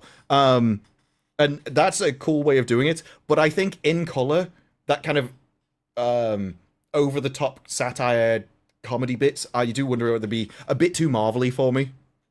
That would ruin like the serious tone. Whereas when it's in black and white, it's kind of like it takes the edge off rather than makes it actually like slapstick. Yeah. Well, when I do a full like like review of it, I'm gonna be able to compare both because I'm like, let me watch it in black and white, and then I'm also gonna check out the color, even if it's just like kind of skimming through the color to see like what the scenes look like. But it's worth watching again. I'm really enjoying it. I knew I was gonna like it, but I'm happy so far that I like it as much as I do. Nick Cage is such a good actor. Like he does such a good, like you wouldn't think how old is he? Like 65, 67, and he's crushing it in this role. Clearly when he puts the suit on, I don't think it's Nick Cage, be real. It's really else, but still. What I like about this is that if they did this whole thing without, like, obviously it's a spider thing, so he's got to have the suit on at some points. But if they did like just a Ben Riley where he was just the PI and they were just following I would him hate around, that. No, I don't think that's interesting enough. It's not, but the thing is that they're doing mostly that, and it's good enough, is what I mean. But they got to throw the suit in because of Spider-Man, right? Like, and we might get more. Like, we're only 4 episodes in, so there might be a heck of a lot more, like with him in the suit. But the story, it's very, they hit the nail so like on the head with the noir vibe, like the story, like the quick flashbacks of like what happened and not making it take too long, and just I don't know, man, it's good. I like this because I don't like procedurals. I like procedurals with a twist. So I like procedurals where Satan has come to Earth and he's solving crime. Or this guy, every time he gets killed, he respawns in a river and he's Sherlock Holmes. I like those kind of things. So him being a superhero is kind of like the edge that I need to be interested. And I did like that even when I don't want to be a superhero for a bit, he's actually not like all the others where he's just depressed and miserable. He's still in places where, no, I'll help them. I'll just help them and leave. And then it's on them kind of thing. So he's still helping people even when he's telling everyone that he's not like that anymore. So there's interesting things like that. But I like that his powers give him abilities to solve crime, essentially solve crime and problems in unique ways that he wouldn't be able to if he was just a detective. Yes. And one thing that I love, like there's little things about this that they're adding in like actors and stuff that I personally love. So I don't know if anybody else caught this. If you're a fan of Boardwalk Empire, Jack Hudson, who was in Boardwalk Empire, plays Flint Marko in this. And I'm watching, and before I looked it up, I'm like, that's him. Like, that's gotta be him. And I had to look it up, and I'm like, that's really cool because it's kind of like the same time period, right? Like Boardwalk Empire was during like the Prohibition era and everything, and that's the same thing they're doing here with Spider-Noir. And it was just really he plays Richard Harrow, by the way, if anybody who's watched that. I just finished, and I don't know if I would have caught this right away. I just finished watching Boardwalk Empire for the first time, and he was actually my favorite character in Boardwalk Empire. So seeing him in this was really cool because I haven't seen him in anything else. Maybe I have, but just didn't recognize him because I wasn't a fan of him yet. So I like that. Let's see. So actor Nicolas Cage on the reason for the colored version of the Spider-Noir series. Despite the fact that my performance and acting focused only on the black and white version, I was the reason for the existence of the colored version because teenagers have no prior experience with black and white works. He's right, because I know some people that don't want to watch stuff in black and white, which it's lame because an example for me, It's a Wonderful Life. I love that movie. It came out originally in black and white, and then they did like a color version, and I watched that and I was like, nah, I don't like it. Well, I'm not against it, and I think it's interesting to do a show in both. So yeah, everyone gets their own preferred version, but also the way Amazon's integrated it is about as good as you ever could have asked. Considering this is just unique for this show, they've put work into it. So the way it does, as always, it remembers your timestamp of where you watched up to, but there's actually just a button down in the bottom left where you can swap to the version at any time, and it just immediately picks up from where you are. So you can literally just go back and watch the same scene in seconds in a couple of clicks. And every time you watch it, it's like, which version do you want to watch? And so you can watch through. Now, I did... there's a tweet with a clip which shows the top and bottom, and one's black and white in color. Right here. Yeah. The difference between the two versions is clear. Which one do you like more? I like black and white more. Obviously, we won't be able to play it, but we can click through the still images of it, and it's just so obvious the tone changes that happen. And I'd never watched black and white stuff really before. I'm sure I have as a kid. There'd be some kind of comedy there, that was things, but it was never something I'd really thought about, the difference between it all. So that's interesting, especially, like I say, when it comes down to the comedy. That one of the main interesting things for me about the series as well is how it escalates over time. So you really start off with just a guy solving crimes, and then by the end, he's still solving stuff, but you're in a whole new range of different characters, and new characters have come in episode 4 that are now playing a big part in episode 6. And sort of people that you didn't like at one point or liked at one point are now villains over here. And there's a lot of twists and turns like that, and everything kind of flows very well. Yeah, it looks so good in black and white. Like, it looks fine in color. I understand, like, that was a really good idea from him to, like, give the option, right? But it hits so different. Well, can you get up the combo one? Whatever tweet that was. This wasn't it? Which one are you talking about? I'm not looking at anything. Oh my gosh, I didn't realize it was I'm sitting here looking at it. This is I've had this up the entire time. Like, the last one that you read, yeah, you won't be able to play it. I would just pause it. I would pause it and then just click through different places, because otherwise you'll get copyright. There we go. Like, look at that. That looks so good in black and white. I mean, it looks good both ways, but black and white. I don't like the colored version. Like, even this. Yeah, this is so much better. And they're like, some of the fights and stuff, I think I really wouldn't like the colored version. Because you can tell they recorded it in black and white. Yeah. Well, yeah, I mean, obviously, yeah, it was designed to be in black and white intentionally, and I prefer they did it that way than making a color version as a priority just because they're used to it, and then putting it that way. I think, no, I probably should be that way, but I think it would undercut a lot of the tension for me and, like, the serious tone. Yeah. Yeah, like, you know, it's whatever preference you have, the show is still great, but visually, I think the black and white fits it more. I loved it. Now, without any, like, spoiler, there's, like, the scene where he's got to do his, like, detective, like, whatever, PI stuff.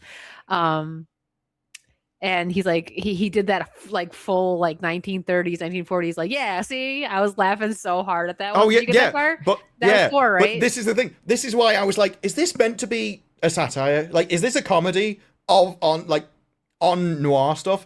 But it's actually built into the story. And if you haven't seen it, you won't know what I mean by that. But you will get to it. It's like, oh, so that's what it was. And it's actually really well done. And especially, it's like they knew they had Nicolas Cage. They knew he was going to, like, ham up the acting and be that kind of way in his acting anyway. So we may as well write a reason for it. And it works. It works really well. Yes, it does. I'm very happy with this. I'll have finished it by next week. The comedy lands as well. So there's even just a bit where he's got a guy in his office, and he's like, and I'll just take the $30 as a tip. And his secretary, who's never gets paid, coughs, and he's like, she'll take the $30 as a tip. Yeah. And so the jokes play into the scene rather than Marvel, where it'd just be like a knob joke or something, which would undermine the tension rather than relieve it. Yeah. And all the actors so far, I like. You know, some of them I don't know, some I do. I think this guy turns into a right lunatic. The electric guy. Yeah. So in this scene, you see them having a fight, but you don't really find out that much about his personality, and then you just turn out into a lunatic. Yeah. Yeah, there you go. You're right, Ian. It's what you want, Thor having a midlife crisis. Yeah. Oh my goodness. Ian, thank you for the 50 pounds. Noir. Come on, tell me that's not adorable. He likes the way I say noir. So you're right. Hey, at least he wasn't taking the piss out of my pronunciation this time. Well, that was Grogu. Give him time. Well, I say noir. Yeah. Tomato, or tomato. How do you say it? Tomato. Tomato, yeah. Mark, thank you for the 5. I know this is off topic a bit, but do you guys have any opinions on the upcoming Supergirl movie and Millie Alcock's behavior? Oh, we're going to talk about it, Mark. Don't you worry. I got tabs open for that. It's also what my video's about that would have been up today if it didn't get copyright struck. They got him. He'll get it up. Joey Tribbiani, thank you for the... What? What did I say? You'll get it up. What?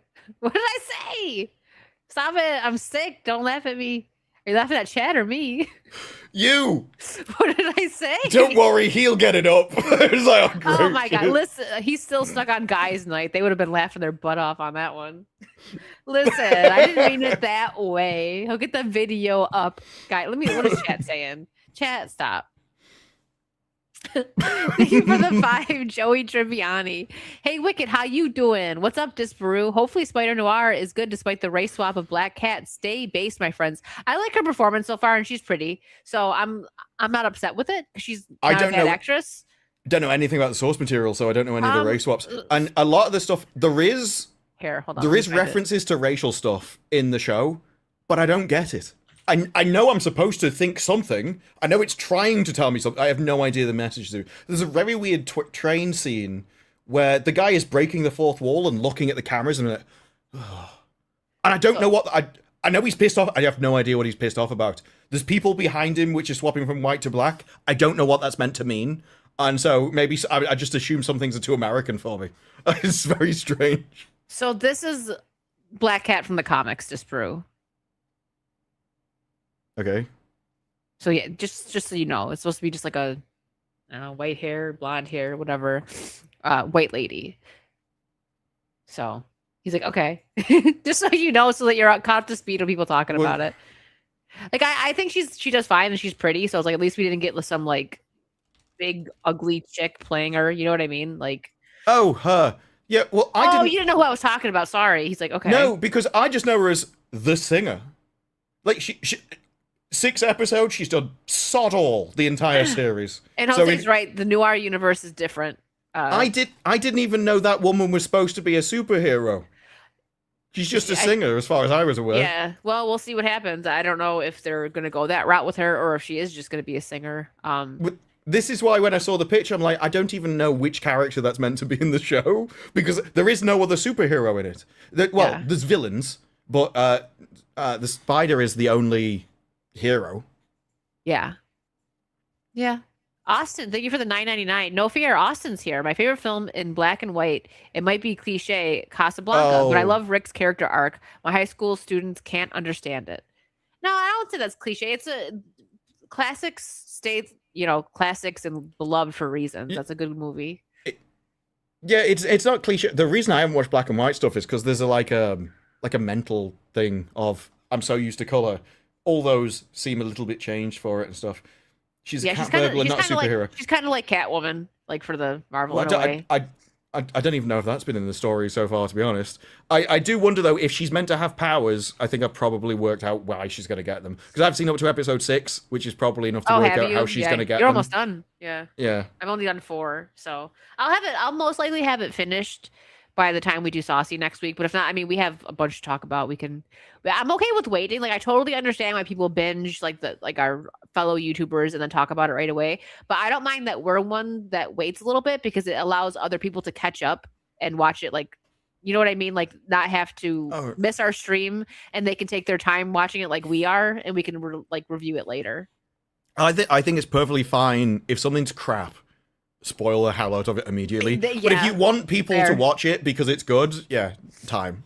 Yes, exactly. And it's good, guys. Especially if you know me, you know I'm a Spider person. I like Spider-Man, and I 2 thumbs up so far. Okay, so Black Cat gets a knockoff of super soldier serum in some iterations. I do know how she's going to get it in this. Yeah. Yeah, so okay. It's not that, but there's something I can see will be something like that in this series. Okay. All right. Well, moving on to Supergirl. I swear, listen, they need to have these actors sign an NDA so they don't say stupid stuff. So they don't say stupid stuff for no reason. Like, this seems like there's no reason for her to say this. It's like cope because people are people are going to criticize your movie. That's the reason why trailers come out, for people to say, do I want to see this or do I not want to see this? And it's going to be criticized. That's just how it works. So Supergirl actress mocks critics, says a lot of them are Christian dads. Okay, so this is the second time she's done it, and this is actually a response to the criticism she got for the first one. What did she say the first time? The first one where she was like, well, as a woman in the industry, you really have to get to people commenting on your experience. Really feels like way too many people are more than happy to criticize women's bodies. Like, they're way too comfortable feeling like they own women's bodies. So then people are like, what are you on about, you silly cow? And then she's now saying that the only people criticizing her over that were proving her point and were just Christian dads. She also said something like they've all got, ironically for this post, random anonymous names with profile pictures. Well, yeah. Oh my gosh. That's what I'm saying. Like, why these actors and actresses need to just shut up. Just promote your film. Stay off of the internet. Don't pay attention to it. Like, I feel like the actors that are actually not on social media are probably the happiest, and they're doing well. We don't hear them say, well, maybe we do hear some crap, but I'm thinking like, I don't know, like Brad Pitt. It comes off the top of my head. I don't think he's on social media. If he is, he probably has somebody else running his stuff, but you never see like a Brad Pitt tweet or anything, right? And they don't come out saying stupid stuff because it's really, some of these people can't handle it, right? If you can't handle criticism, maybe you picked the wrong career, but just don't read the comments then. Like, really. I think It's this that is easy. intentionally annoying people, and I don't normally think that because I don't think there's any advantage to it, but she actually says in this, there are some people where you know when you're getting them angry, you're just pissing off the right people. And that means that there are specific people in the world that you don't want in your cinema. You don't want them to give you money. You want the people that hate those people in your cinema. And so you want them to see you're pissing off these people and go and watch you because of it. And so in this, when you're talking about, like Christian dads, she wants the group of people, feminists, that hate Christian dads to go and see it in the cinema. She doesn't realize they don't watch Supergirl. Supergirl is an entirely male property. They go there because you're supposed to be hot, scantily clad, and they see up your skirt when you fly. That is your character, love. And yet all of that's been removed. There's commentary on the show about how she's going to be messy. She's going to... Alcoholic. What was it? She's going to be sloppy. She's going to be miserable, depressed, in pain. She's going to wear a t-shirt with a band on it. I can't remember what it was. For all the time. She's barely going to be in the outfit. Nearly the entire time's in the t-shirt. The actress herself has said, I don't know how much I can say, but I'm not going to be in anywhere near as much as everyone seems to think. And that's entirely different than the marketing. All of the marketing is her in the suit. Yeah. And in fact, after this, she then came out and did a third comment. And in the comment, she went, well, the great thing about Supergirl is she's really a character that people own. And I'm like, you said that people were too comfortable owning the character, and now you've immediately come out. So it does seem like they're ping-ponging back and forth, depending on what the backlash is. Someone's told her to shut her gob by the sounds of it. But even in that, she said, the great thing about this role is I get to see little girls go around dressed as Supergirl. Like, that's not your audience. Little girls dressed as Supergirl. You know what little girls will be going and watching on the weekend that you're there? Minions. Toy Story 5 Minions. Yeah.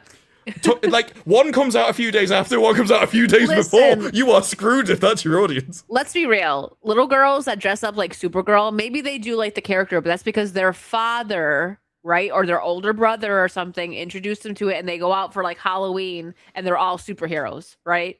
Like, that's, let's be real. I'm sure there's some, but like there's not like a bunch of little girls. Like, they want to do like, I want to be a princess. I want to be a fairy. Like, that's what normal little girls like decide to go, unless like, again, like if it's like a movie like Minions or K-pop Demon Hunters also. Like, that's another popular one with little girls this year.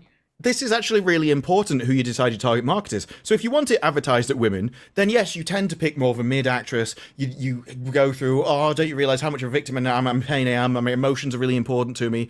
I'm very mid face, so I'm not actually making anyone feel insecure in the audience. If you want it to make it for men, well, now you wear a skimpy outfit, you get dolled up to the nines, you fight everyone in high heels, and you have loads of gratuitous shots which are just designed to look up your skirt. And in this, they're doing it the entire opposite way. She's not even going to... They even said she's not going to be wearing makeup in the movie much. She's designed to look sloppy, out of bed, hungover, a mess. And that's just not... That's something to look up to, little girls. Yeah. Well, this is the whole point. They did say that... I think she said it. It is little... She wants little girls to go to see this so that they can learn they're okay just the way they are. That's a horrible message. No. You're filthy and disgusting and degenerate and should probably improve yourself. Like, actually, you're probably in a horrible place that you don't like right now, and actually, if you put work in, you can be better. That's what I want you to be. You can be better than you are. You know, if you keep making, eventually, fight me in high heels. Look, you're probably wearing them now. You've probably got a spare to spare, I'm sure. Only if you let him borrow a pair. He has to walk in them sober, so that when he's drunk, he can walk normally. Oh my gosh, yeah. But that's he like handicaps himself. The same thing with Rachel Snow White, Rachel Zegler.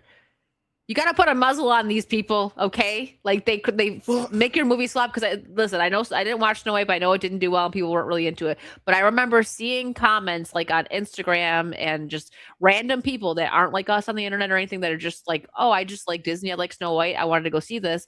them literally, I've quite a few actually of people saying like, I wanted to go see this, but she's a spoiled brat and I have no interest now because of the comments that she is making. So not only was the movie already kind of like DOA for people like us that were really paying attention, and the normal people even didn't want to go see it because of her. So she lost more money by being insufferable. Yeah, but that was also a marketing strategy. Because Gal Gadot was right behind her saying the same things. It's just because she was more attractive, everyone let her off. And she showed up a lot sooner than Rachel Zegler did, who kept doubling down. And I think that this marketing, I think her comments here were a marketing strategy. So all of her stuff about how she said, I'm going to be messy, James Gunn said first, and he used that exact word. And so I think this is a conversation point that they've had. I think they do have a target audience. I think it is women, and they're going for women that hate men as their main demographic, which really I think will tell you a lot about what the movie's going to be. Even that same behind the scenes thing that I'm talking about, it talks about, yeah, well, the great thing about this is she's not like Superman. She's not like Clark Kent. She's going to be not a hero. She says you can be your own hero. Like, well, that's not heroism. Heroism is something you do to sacrifice yourself for other people. You can't be your own hero because that's just self-interest. That's what villains are, essentially.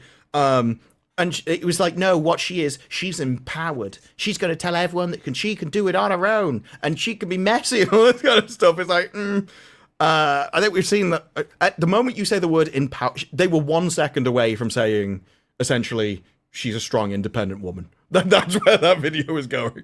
Yeah, no, you're right. So the thing, yeah, she's not. They're trying to like hammer down that she's not a goody two shoes. But the thing is, heroes kind of should be. You could be flawed, right? Like, go ahead and give her some flaws. Again, I have not read Supergirl comics, so I can't speak on if they had any kind of story arc like this in the comics. But putting it on screen, like, so again, I'm gonna go back to, it's gonna be like dads that will take their kids to see this, right? Like, so like the little girl goes to see it. It's gonna mostly be because maybe her dad or like her brothers wanted to go see it. But if she's like a really bad role model and that comes off in the trailers, which it does, they're not gonna like. I think most normal parents are gonna be like, I don't want my kids to see this crap. They want like goody two shoes Superman. They want good role models for their children, not some girl that flies around to different planets and gets drunk and like. And the thing that sticks out to me, the first trailer, I think it was, where they like even like hammer it down more, like showing the dog peeing on Superman's head. Like, it's like, oh yeah, forget being a good guy. Like, oh, okay, like that was a choice. And like I say, the behind the scenes thing literally starts with James Gunn saying, she's not Superman. She's not Clark Kent. Like, because this is the kind of character that James Gunn likes. James Gunn doesn't like heroes. His main thing was Peacekeeper. That was the series he really wanted to make that he was most interested in. So anything that undermines heroism, because heroism essentially makes him feel more small and stupid. That's why he had to make Superman feel small and stupid. Because he can't imagine to him, someone that's good would mean that he had to accept what he is. Essentially, and this is why a lot of people don't like heroes. They don't see it as aspirational. They see it as reminders of how much they failed personally, and they can't take it. They don't ever want to improve. They think you're getting at them by just being better than them. And you are going to get that kind of thing with her, that it is going to be about dragging down. It is about depression. It is about midlife crisis. But what I said was, you need to know your target demographic, not just so you can make the movie, but you're in between these two kids' films. There's going to be a lot of mothers which are taking children to those films, so they're going to take them to dedicated kids' films. What you could have done, though, is gone, a dad's not going to watch Toy Story 5, but you go and watch Toy Story 5, I'll watch the Supergirl movie. Then everyone's happy. The mom can take the kids away, the dad can just leave them and watch the movie made for him. And by doing that, Toy Story wouldn't have been your competitor, but by targeting the same demographic, you're done. That you are never going to win that. Yeah, no, it's just, I don't like what they're putting out, and it's unfortunate because this could have probably done well, because we don't have, besides like the show, which I didn't watch the show, but I know that went over very well and people liked. Was it Melissa? What's her name? From the CW show. You liked it. I know you liked it, at least at the Melissa first Benoist or Benoist, apparently. Yeah, I've always called her Benoist. Yeah, it's just a weird take. Like, I feel like James Gunn should stick to more of like the anti-hero, maybe. You know what I mean? Well, if he wants to go that route, it's just weird. I've heard that their version did, like, some people didn't like it because she is basically Superman. It's the same character. but she's also just a way better Supergirl. She's far more attractive for a start.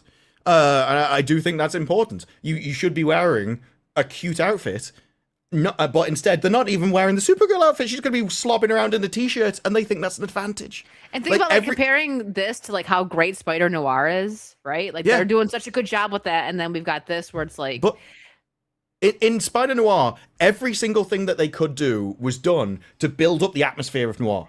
So they filmed it in black and white. They came up with a colour version for if you didn't like it. They clearly watched a lot of it to work out the acting. Nicolas Cage has clearly watched a lot of the acting to work out how he should act, and has just straight up ripped off a load of the acting styles of there. But like I say, it's written into the law, so it works. In this, they've gone, one is Supergirl.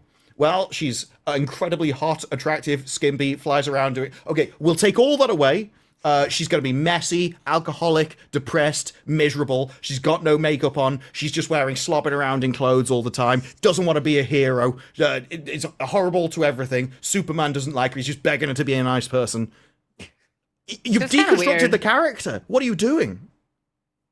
Yeah. So I'd be surprised, right? If this ends up being good, which it just...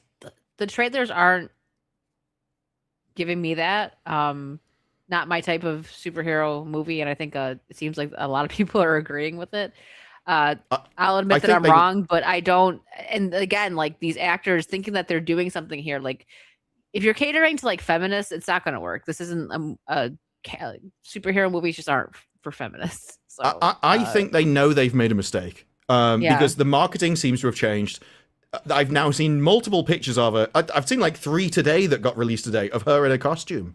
And I know she's barely in the costume in the movie. So they know full well that you want to see her in the costume. This is what I mean about that. All the marketing is just to bait you into the cinema. Mm-hmm. And then once you're in, they think they've got your money and that's it. There is no long-term thinking. There is no, well, if we have to really please them in this so we can get more movies later down the line or anything. It's just, how can we convince them to watch this piece of trash and then move on to the next thing? It's kind of incredible as a business strategy. Yeah. Yeah. Well, we had one more thing. Oh yeah, the popcorn bucket. Just oh god, this is the worst popcorn bucket I've ever seen. I'm just saying, just call it a figure. Who cares? Just be like, hey, we got a limited figure. Because I mean, to be fair, like I got my Yoshi so there's popcorn the whole, bucket, right? How much popcorn could she fit in? Maybe about 10 pieces. I think it was a grand total of 10 pieces. Like you want to push this, totally fine, but make it like, or at least they should have made it differently to make it like a sipper. You know what I mean? But popcorn bucket like that.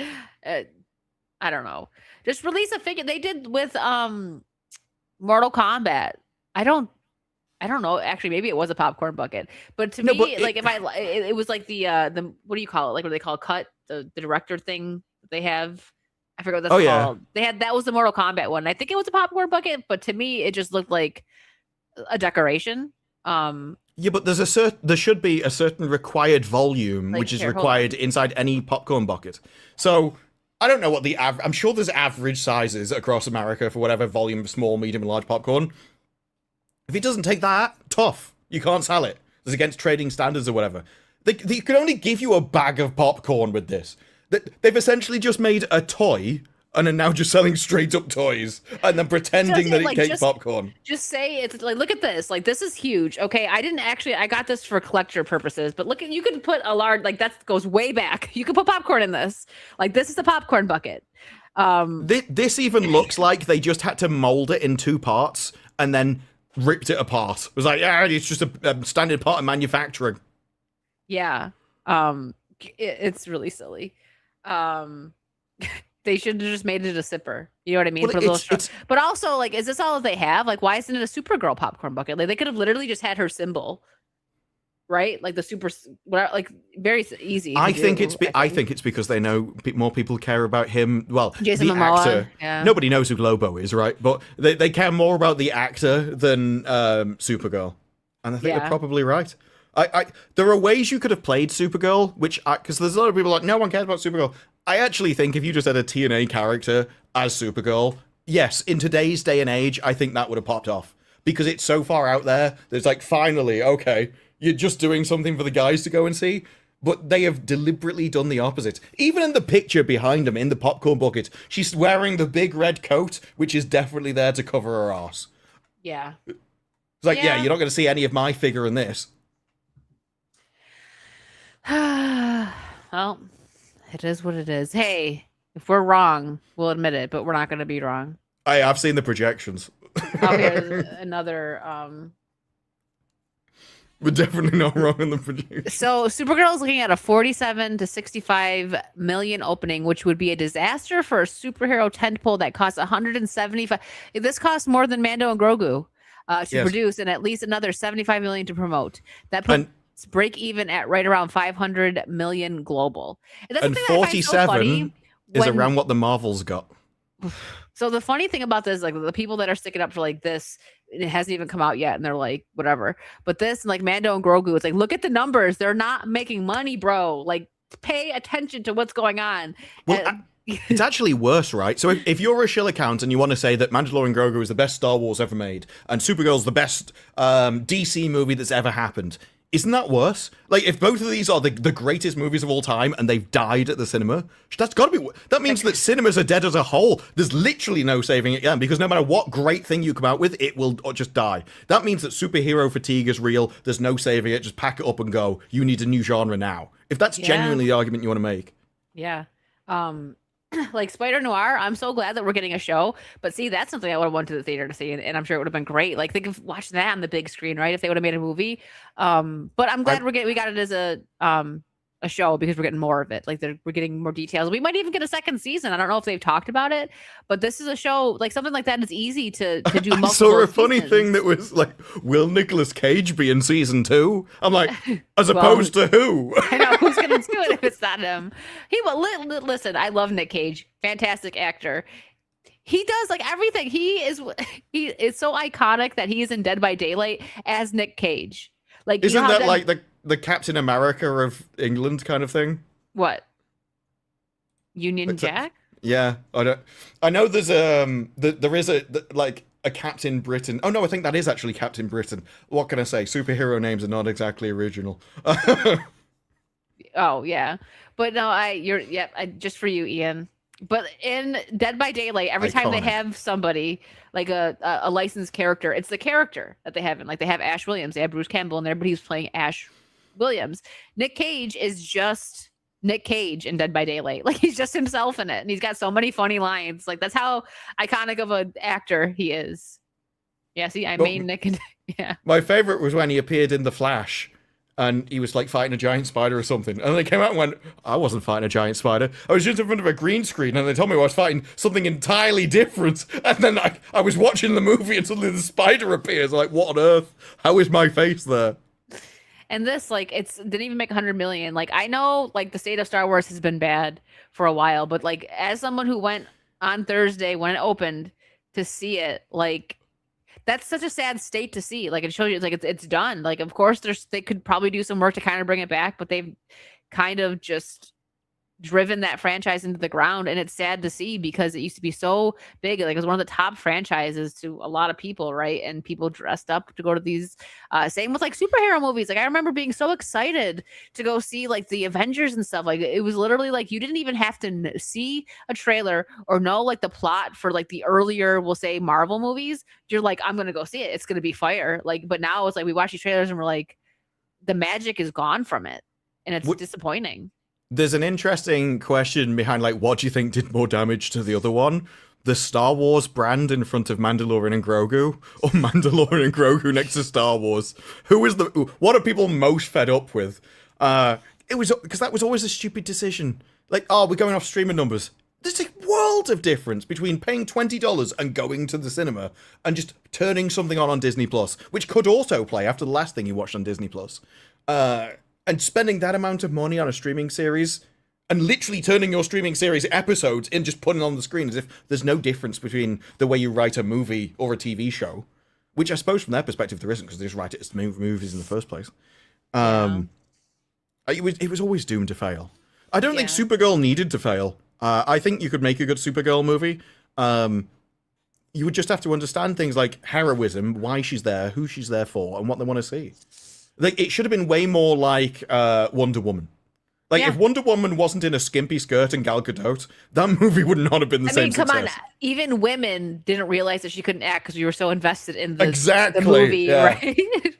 Yeah. But if she was like wearing safety shorts and everything that were like almost as long, like, were as long as her skirt. Yeah. Yeah. Well, what can you do? Let's catch up on supers, guys. Thank you so much. Ian, thanks for that 50 pounds. Casablanca is the ultimate noir. Walking away from the love of your life because it was the best for her. Uber Chad. Yeah. That's the line where it's like, here's looking at you, kid. That's from Casablanca, right? Correct me if I'm wrong, Probably. Chad. I think it is. It sounds very noir, so it's got to be. Demon Alcohol for $19.99. Great stuff. Thanks, man. I like the name's funny. That Don't know if that's a brand of alcohol or not. It's just like, no, alcohol is demonic. Joey Tribbiani for $5. Even I wouldn't touch the alcock with mine. Are you supposed to be? I wouldn't touch the alcock with yours. That's a good one. Jason Webster, thanks to the Australian 5. News in briefs. The Classification and Rating Administration classifies Supergirl SHIT, stupefyingly hideous, insane tripe prior to domestic release. I love Jason's announcements. We don't call enough things tripe anymore. Tripe used to be like a common insult. Bring it back. Like, I'm going to start Bring it using back. I love that Disparu uses filthy. Like, that girl's filthy. I'm like, I'm going to start saying that. Insufferable. Well, that could and be filthy. good. That could be good or bad, depending Well, like, on the kind when of. you say it, like talking about like OnlyFans girls or something, you're like filthy. Like, Oh yeah. market reality for 2. They want little girls to grow up to be drunks. Yeah, right. Well, they're doing Role this. model. Yeah, that's what they call Yeah. it. Like, it also depends what you're pairing with. So if you call someone filthy or a girl filthy, it could be good. But if you call them a filthy degenerate, very rarely good. Yeah. Yeah. So you know what? We got to be like Apollo, and he never stopped saying tripe. We got to be Tripe. cool. Tripe. Everyone's got like their own insult that they just keep using, desperate for it not to die. It's like the Welsh. You always find a way to bring up the darn Welsh. Well, there's like 10 people in Wales going, "I won't let the language die." I'm keeping it alive. My favorite thing that they've ever done in Wales was, well, there's 2 things. First, they sent off a whole thing about what they wanted translated into Welsh, but they left it on his answer phone, and so he just translated all of their instructions, and it was printed on a road. And it, like, there's just a huge load of text. And another time, in English, they said look left, and in Welsh, they said look right, and that was the correct one. That's funny. 2 Penny Puppet, thanks for the 2. I'm just calling to see if I can alter a wish. Is this Baru a genie? Did you get a new job while I was gone? That's from Obsession. Ah, okay. I know that's a reference to Obsession. Okay, I was gonna say, did you become a genie while I was away? The Rud, thanks for the $4.99. Hate to say it, but CW, for all its numerous faults, did a better job on the DC. Yes, I agree with that. And that was upsetting because, you know, even though they changed some things, they still made it interesting in the first couple seasons of like all of them. I loved Arrow the first couple seasons, but then they made it too dramatic. They you know, the will they, won't they with Felicity. It's like, okay, well, in the comics, he ends up with Black Canary anyway, so what are we doing here? But you remove that, and it's still like making it too dramatic. Like, we want the superhero stuff. We want him running around being a vigilante. And the Flash got like, I don't fully remember what We're the happened. Flash, Barry. Yeah, It was that. so I stopped watching Flash after like, I want to say maybe like, it's been so long now because I watched them when they were like new, so I can't remember it. But I want to say like season 3. So the actors for all of them I liked. I especially liked the guy that played Arrow. But Melissa Benoist was a great Supergirl, and he was a great Flash as well. Some of the other casting and things were there. But the thing is, I would say that any series of the CW superhero shows was better than Marvel television on Disney Plus, because those aren't TV shows. They're just 90-minute movies that have been dragged out over however many episodes they need to do. And so, yes, the CW series were incredibly woke. There's loads of problems you can have. They were definitely sending a message. They were huge feminist series and all those kind of things. But at least there were TV shows. At least they knew how to set up a television episode that was satisfactory in its own, had a story in an episode, solved itself in an episode, and still tell an overarching plot for the series. That's the most basic thing that you need to be television, and so I've not really classified Marvel television as streaming series, just long movies, long, slow, drawn-out movies, because of that. Fair. Joey Tribbiani for 5. Now Laura Vandervoort from Smallville and Melissa how do you say it? Benoist, I believe. Benoist can get. Yeah, they're both very pretty. Brian Ross, thank you for the 5. Millie looks like the little feral kid from Mad Max: The Road Warrior. She's just boringly average. It's how it is. Like, Yeah, I no don't one think in she's, Hollywood like, should be ugly. just boringly average. Yeah, but the thing is, they've done everything that they can as Supergirl to make her perfectly inoffensive. She's supposed to be like a smoke show. Yeah, but they're not even putting makeup on her and stuff. Like That's what I mean, yeah. Women will not leave the house without makeup on a lot of the time. They definitely wouldn't go to a party without it. They certainly wouldn't film a movie without it. This is why they have makeup. And so to deliberately do that to your actress, you are trying to drag her down, and then they're using that as marketing. Like, oh, look at our actress. She's a 4. A solid 4. Yeah. A solid 4. 2 penny A puppet. 5 in the outfit, a solid 4 in a t-shirt. And then she's like that for probably 90% of the film. So, 2 penny puppet for 5. Nick Cage just had his name legally changed to Nick Cage. Turns out his real name is Nick Coppola. Go figure. Yeah, I remember when I found out that Sofia Coppola was his sister. I'm like, oh. Well, yeah, I mean, actors need a unique name, so they have to change their name, a lot of them.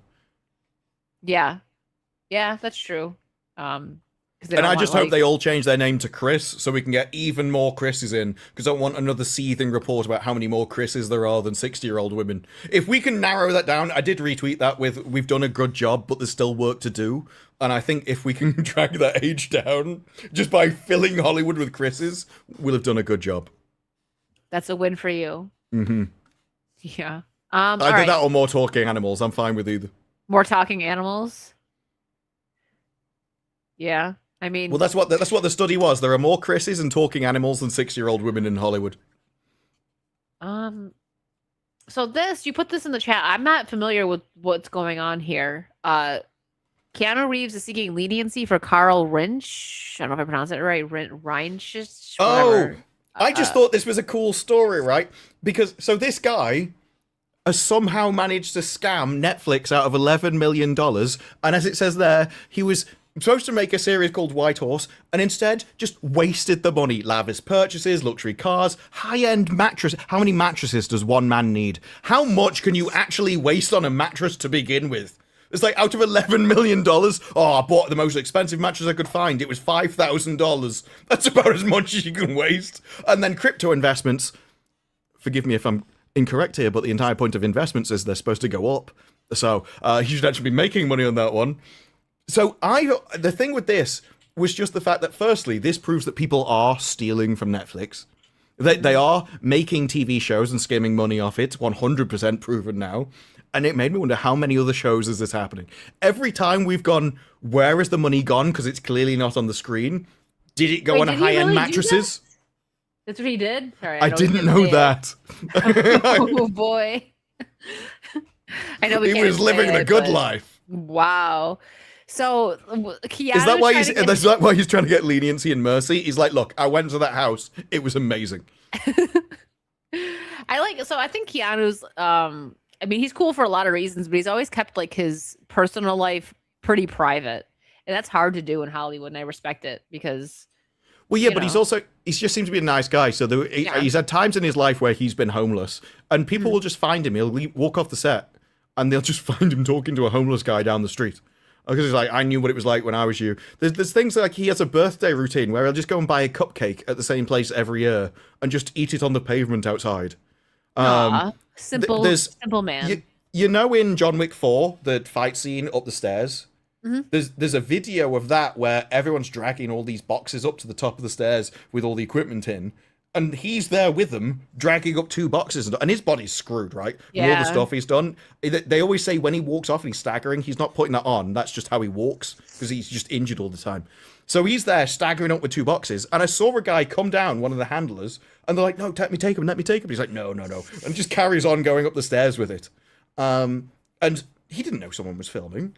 Like, all the stuff that there's lots of people in Hollywood when they do a good deed, it's always announced, or there's always a film crew there to do it. It's always in a newspaper article somewhere. Whereas with him, it feels more genuinely just like a guy found him, was like, oh, it's Keanu Reeves. Yeah, it's the thing that I respect most about him is that like he didn't let Hollywood change him. You know what I mean? And he's been in Hollywood for so long now that Like I whenever he respect it. films a movie, a lot of the time he'll buy them all like really expensive bikes or like watches or something. He always gives back to the crew that helped him get there. And I also really just in general respect like someone who has money. Like sure, if you want to buy expensive things, do you perfectly fine. But I do respect when like people that have a lot of money don't spend it on frivolous things like that. And you don't see him like I could be wrong. Like maybe he has nice watches or nice necklace, whatever. Oh, I'm But sure he does. He doesn't come off as like when he's out, he just looks like kind of normal. And not just him, but I'm saying even anybody that's like regular people that aren't like famous that have money and they just wear like tennis shoes and white t-shirts and they're just like okay with being just like normal. They don't need to Well, be it's actually flashy. a facet of old money. Obviously, he's not old money, but one of the things is you're not supposed to be flashy because if you're actually properly rich, it's just you've always had money. Your family's always had money. Going back through the centuries, money's just always been there. So there's no need to show it off because you don't have to prove to people you've got money. It's just a fact to you. You if anything, you could never even imagine not having it. Yeah. And so there is always an element of class of not showing off. All the people with the gold chains, and you're just like, oh, you're so common. Gaudy. Like, you are wrapped in a load of money, but you just seem working class. Even then, there is no say. There is no money does not make class. That is something that you can find out like in any wealthy circle of new money. Yeah. No, exactly. And I lost it already. Dan's I had it up. And I lost It was on the screen. I saw it. Yeah, there it is. I actually hold on. Let me pull it up. What? Do you just have old games lying around? Oh yeah. Well, I didn't realize how short the Power Rangers game was for Super Nintendo. And you know it's short when Wicket is calling it short. Yeah. No, but 2.5 hours. I beat it last night. I didn't realize that my stream was going to be like the entire game. But That's like mixtape. Yeah. It's good though. This came out in, I think, like 94. So, yeah, I love my retro tink. So thanks for helping me with that, Dan. I got to start playing more retro games because I had so much genuinely, like I have a lot of funs. See, I'm all stuffy. I have a lot of funs. I have a lot of fun gaming in general, but like, I don't know, it's something different about playing something like that from, the 90s and really enjoying it. And I had a great time playing it last night and I did not expect to beat it. And I got to like the final boss and I was like, I don't care how long this takes. I'm beating it. Like I'm at the final Turns boss. out it didn't take very long. No, it didn't. It didn't actually. But I'm like, if it takes me like 30 tries to beat this boss, I'm doing it because I've already come this far. It's just like a side scroller beat 'em up game. So there wasn't too much to it, just different levels, but it was fun. The music was great. Money is funds. Yeah. Funds. Guys, I'm stuffy. Leave me alone. Does that change everything? It's like, yeah, I've got a cold. That means my brain stops working. It's like, wait. But to be fair, my brain isn't one your nose. Yeah, well, to be fair, my brain's not always fully working normally, but it's a little foggier today. That's wild. Even like Ian's like, I'm going to bed, and he's like, wait, I'm invested. I have to finish this. I was kicking butt. Okay, let's see what. Oh, you know what? Since we were talking about Spider-Man, let me just pull this up. Tom Holland here. So Tom Holland says he's looking forward to setting up the next chapter for a new Spider-Man star for whoever's next, whether that is Miles Morales or Spider-Gwen or a Spider-Woman or something like that. I love how okay, him. yes, okay. You're gonna say what I was gonna say. Same thing. Go ahead. Every single one of those was a new diverse character, is what I thought. Like there is no other Spider-Man that's going to be out. Essentially, it's either going to be the Black Spider-Man or it's going to be some kind of female version of them. It's going to be replaced. Now he presumably would have some kind of insight into what they're thinking about replacing him with. So I don't think that those three would have just come out of nowhere. He would have been involved in some kind of discussion of who might take him over. And it. Look, I hear loads of people go, oh, they've put the woke away, everything's changed. Have they? I mean, it doesn't seem like it. No, but I also want to point out that he's not, that he had to highlight like Miles Morales, right? Because people get so mad. Well, not a lot. Some people get so mad when you say Miles Morales is Miles Morales. Oh, because he didn't say Spider-Man. Yeah, that's what I'm saying. Even Tom said it. So, yeah, I didn't even think about that. Yeah. That's all I want to point out. So he said, I would love to be a part of setting up the next chapter, whatever that looks like. I don't know. But if I could do what Downey did for me, then I would be so content swinging off into the sunset. I mean, it's a good gig for him, right? Like if he stops, like say he does that, right? Like he's like an older Spider-Man, like 5 years from now or whatever. I have right? Tom Holland passing the torch. fatigue. I can't stand the guy anymore. Like he seems like he's been around forever. Like, considering When did he start? When did his first appearance? What year was it? Didn't feel like we had the others. Now, admittedly, I wasn't paying as much attention on stuff, so obviously, it's gonna feel like people have been around longer when I see him so much. But it didn't seem like we had the other Spider-Man for anywhere near this length of time. He's been around through multiple Marvel phases, and he's still here. He's like, no, I'm gonna keep making more. No, I know he keeps making money, so everyone else seems happy with him. But so 2014, that's why you got fatigue. He's been around for 12 years. Toby and Andrew weren't around for 12 years. Yeah, and he's in this role, and because before him, it felt like we were swapping Superman every 5 minutes. That's Spider-Man every 5 minutes. And so I see him in this, and then I see him in the Odyssey, and he hasn't changed. Like, there's nothing about his appearance. You really need to alter your appearance if you are so well known in a role. For 12 years, all I see you is Spider-Man in the Odyssey. It is so weird. Yeah, but I can see, like, I'm saying, like, from just like a money. Oh, I want Pedro Pascal Spider-Man. Why would you put that into the world? He's going to be added to the Spider-Verse now. Because that would be one of the greatest accidental parodies of all time. I want him to try and play it seriously. I want to see Pedro Pascal swinging through the city, because I think he probably does on a Saturday night anyway. That's just a Tuesday for him. For me, it was a Tuesday. So, but I'm saying, like, this, I understand why he's like that, right? Like, keep that cash cow coming in. He could be the older Spider-Man, right? And like passing the torch on to the next He's one. gonna be like gray-haired, 77, going, I remember in my day when I could just swing through. He's like on a Spider Zimmer frame. He's got like a cane. Yeah. Well, if Nick Cage, Dan, come on now. Jack Black is Mary Jane. Yes, did you why see, not? Speaking of Jack Black and someone who has played Mary Jane, did you see that they add Kirsten Dunst to Minecraft? Like, no. I don't know who she's gonna. I don't generally keep up with Minecraft news. No, me neither. I don't either. But I just, it was on X, so yeah. Wicked's really tuned into the Minecraft. Let me tell you, super fan. Let me see. Kirsten Dunst. Wait, where is it? She was in the Nether. I have no idea. You're the one that decided to bring this up as a topic. I don't even know what you're talking. I know it's Kirsten Dunst. Here we go. The weird psychopath that she is, if it's the actress I'm thinking of. She was Mary Jane in the Toby ones. Oh no! Am I thinking of Kristen? I think I'm thinking of Kristen Stewart. You're thinking of Kristen Stewart, yeah. This was Mary Jane in the Toby Spider-Man. So first, she was way better than Zendaya. Oh, absolutely. In Minecraft 2, in theaters, I don't know. Oh no, Minecraft 2. Oh, why? Yeah, see, you're on about me putting evil into the world. The fact that was successful over a chicken meme. I still didn't see that, but I wasn't really like a Minecraft person, so.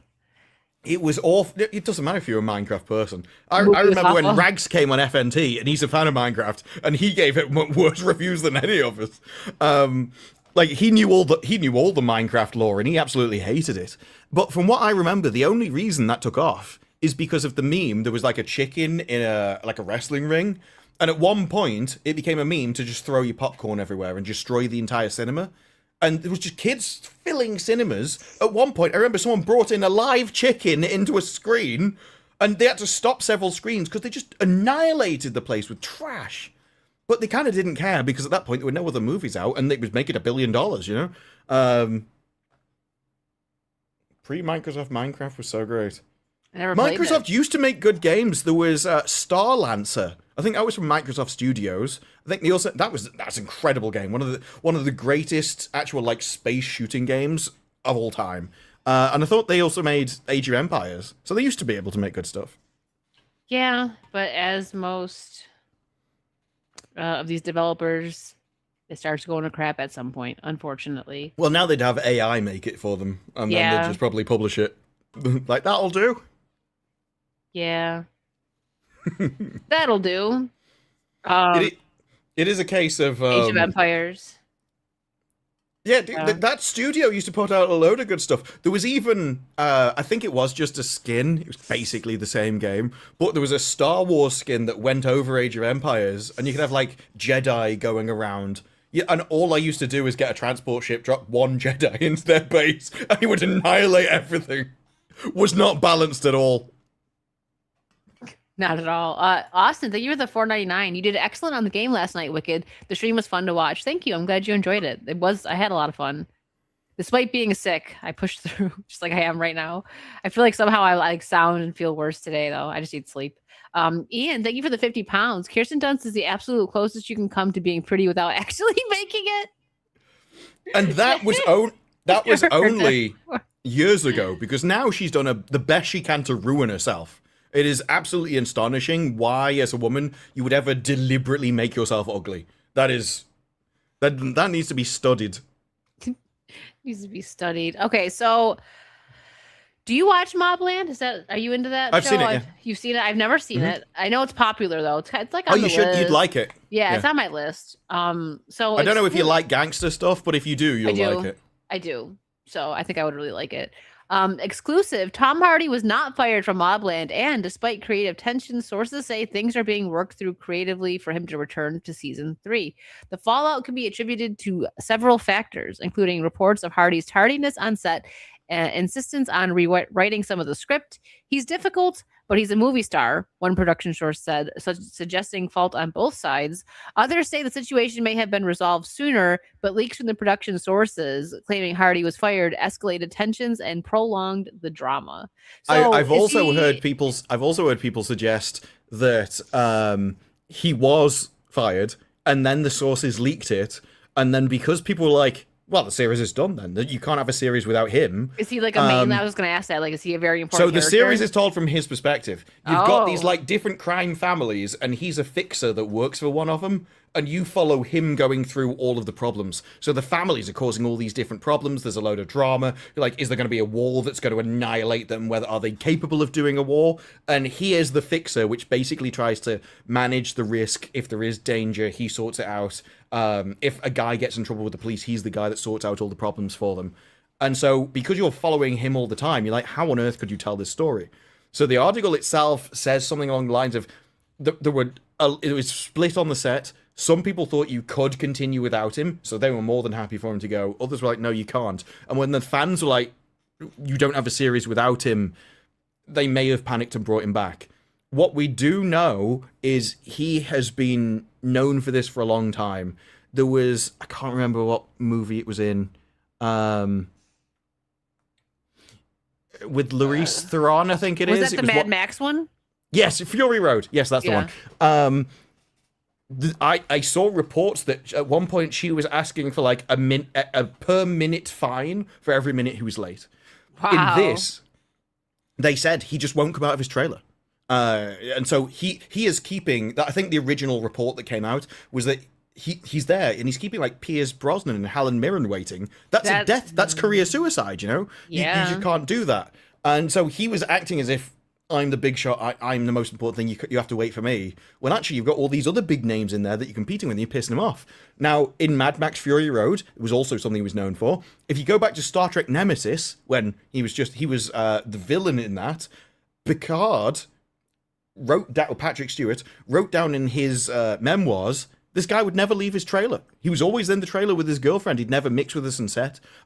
We thought he was a very odd fellow. It was very difficult to get any kind of rapport with. And as he walked off at this end, apparently everything finished. And rather than like celebrating, he just left on his own. Wow. And Patrick Stewart turned to everyone else and went, "That is a man we will never hear from again." and then in the book it says, I was actually quite pleased to be proven wrong about this. But it goes to show that even back then when he was a nobody, he was still annoying people on the set with him. So I can fully believe the story. Who was he talking about? Hardy. Okay. Oh, no, I mean, sorry, Patrick Stewart. Who Patrick Stewart was talking about Tom Hardy. Oh, okay. He seems to be renowned for staying in his trailer a lot. And being late because he's in his trailer. Else. I don't know why. No. Okay. Wow. And he's keeping like Patrick Stewart like Dang, Yeah, like and he was big like, names waiting. he was an unknown at the time. It was, I mean, he was a big role in Nemesis because he was the villain. When I found that out, I had to go back and look. I was like, wait, I've seen Nemesis before. I would never would have known it was Tom Hardy in that role. The bald head as well, and that kind of thing. But yeah, this guy, he's been known for it. The thing is with this, he's such a main character. I think you have to. I would like say crack the whip, punish him, do what you need to, make him obey the rules, but you have to keep him. He is required for the show. Yeah, I didn't realize that I didn't see that him and Patrick Stewart were in a movie together. That's why, or a show together. That's why I got confused for a second. I'm like, huh? Yeah, in Nemesis, he actually plays Patrick Stewart's clone. Oh, okay. So that's where you lost me. I was like, are we just going off on another tangent here? But yeah, that's insane that he would do that. Like Pierce Brosnan, Patrick Stewart. Whew. I feel like I've heard like mixed comments on Tom Hardy. Like people don't like working with him, but like again, like this one right here, like, well, he's a movie star. Because the thing is, sometimes people will be labeled hard to work with or difficult when they're just trying to make the production. I'm not saying this is Tom Hardy, but they're just trying to make it better, right? And they're actually not apparently that bad, that is but... I think I've heard that was a problem. He will come with notes. So this was actually for this, right? So it's made by Guy Ritchie. Now, in season 1, Guy Ritchie directed most of the episodes. And so what's happened in this, there's a scriptwriter who apparently taken so many different jobs, he can't be on set just because he's so busy. Now, when you're dealing with Guy Ritchie, who makes it, has the power that if you come to him and go, I don't like this line, can we change it? He could just make a spur-of-the-moment decision, and it's fine. But if you're working for, like, a stand-in director for an episode, he doesn't have that power. He has to stick to the script. So if the scriptwriter isn't in there, and the director doesn't have the power, well, now you've just got an actor who won't say any lines, and he won't work because he doesn't like the line, and no one has the power to change it. And it wasn't a problem in season 1 because Guy Ritchie was doing everything. In season 2, that's where it's become a problem, because he's still being an arse about the script writing. So that's all caused more trouble, as well as not getting out of his trailer. And so this is what's kicked up all the tensions. And like, do we really want him in a season 3 when he was such a pain in season 2? Yeah. So you think that he was fired and they just like, because of the backlash, they were like, I okay, don't know. Yeah. There's been a lot of different stories that have come out. The first one was that he was already gone. Like, that was it. It was over. And then over time, there's been more reports. There's been more... they all say they've got sources, but they're giving contradictory information. There are some things that overlap, like he's causing problems, what some of the problems are. But a lot of the things about the behind-the-scenes talk, is he fired, can they get over it and stuff, that's where it just becomes like a contradictory mess of different sources from different papers. I wonder if it's going to become like where he just doesn't get hired anymore because there's all this bad stuff going on. I mean, he's been in some good stuff. I didn't love Venom. He was good in Peaky Blinders. Apparently people really like Mobland, so he must be good in that. Oh, he's great in this. Like, he is a good actor. But yeah, I don't think it's good to get a reputation of being hard to work with. And yeah. Look, if you want to change, there's obviously certain bounds which would be allowed for like changing scripts and stuff. But you have to get out of your trailer, right? Yeah. If they're filming at a certain time, you have to be on time. You can't just sit around and let everyone else wait for you. So, you know, there are some things that I could get like accept, but not just leaving people to wait for you because you can't be bothered to get to the set. That's basic. Yeah. And I think the first source actually said the reason he was doing it as a power play, which seems probably a biased personal opinion rather than anything he's actually doing. Yeah. Because I think in the other problems, he always blamed, like, anxiety and nerves. So I wonder if he, like, kind of threw a fit, so to speak, and now, like, if the script wasn't good, I guess. Maybe. Say, wasn't he's well just written, refusing to film if you won't listen to him about his script. Maybe. And now because of this, they're going to listen. We'll see. I mean, you never know. They can't, though, because probably in season 3, Guy Ritchie also won't be directing. So unless the scriptwriter's on set, there is no one to listen to him. Those are the only two people that can rewrite anything. So Guy Ritchie left. Okay. Well, Guy Ritchie's Ritchie's still controlling the series. He's just not directing every episode. Oh, They've got stand-in directors for the episodes. He did it because he's like, I don't want to deal with him for a little bit. So you guys, someone Well, else can get tagged in for this. Apparently, Guy Ritchie really likes him. One of the reports was like, he's like, no, he's an actor. What do you expect? And they also have said that because Hardy respects Guy Ritchie, he actually plays better around him. So because he respects his opinion, but then when he's got a guest director, he thinks he's a bigger star and he thinks he can push him around, so he starts kicking up more of a fuss. So it makes sense. It's kind of like I can understand why people aren't happy about that, right? But I mean, like he's an actor and he's a good actor, so he's gonna be that way, I guess, huh? Yeah, but if I was Hollywood, I never would have allowed actors to get this big for their boots. It's all wild to me that they put up with this to begin with. Yeah. It's like, well, we have the $20 million that you want. We can also not give you the $20 million. We can build into your contract that if you cause trouble, you lose £1 million a day. You know, it should. We can make this hurt. It's I've never thought that celebrities were as needed as they ever were given credit for, and they're definitely not now. Yeah. Yeah, I had one more thing, but you already covered this. It was just the career suicide thing, like waiting in his trailer, so we don't got to pop that up. Oh yeah. And what was I think I'd pulled multiple things because like that story like developed over multiple days. Yeah. More it kept changing. Imagine Brosnan talking crap back. Yeah. He might. Who knows? Look, if I heard that Brosnan was a complete arsehole behind the set, I would be amazed. I have this vision of Brosnan that he is just basically Bond. He is just suave and sophisticated. Every photograph he takes, he looks like Bond.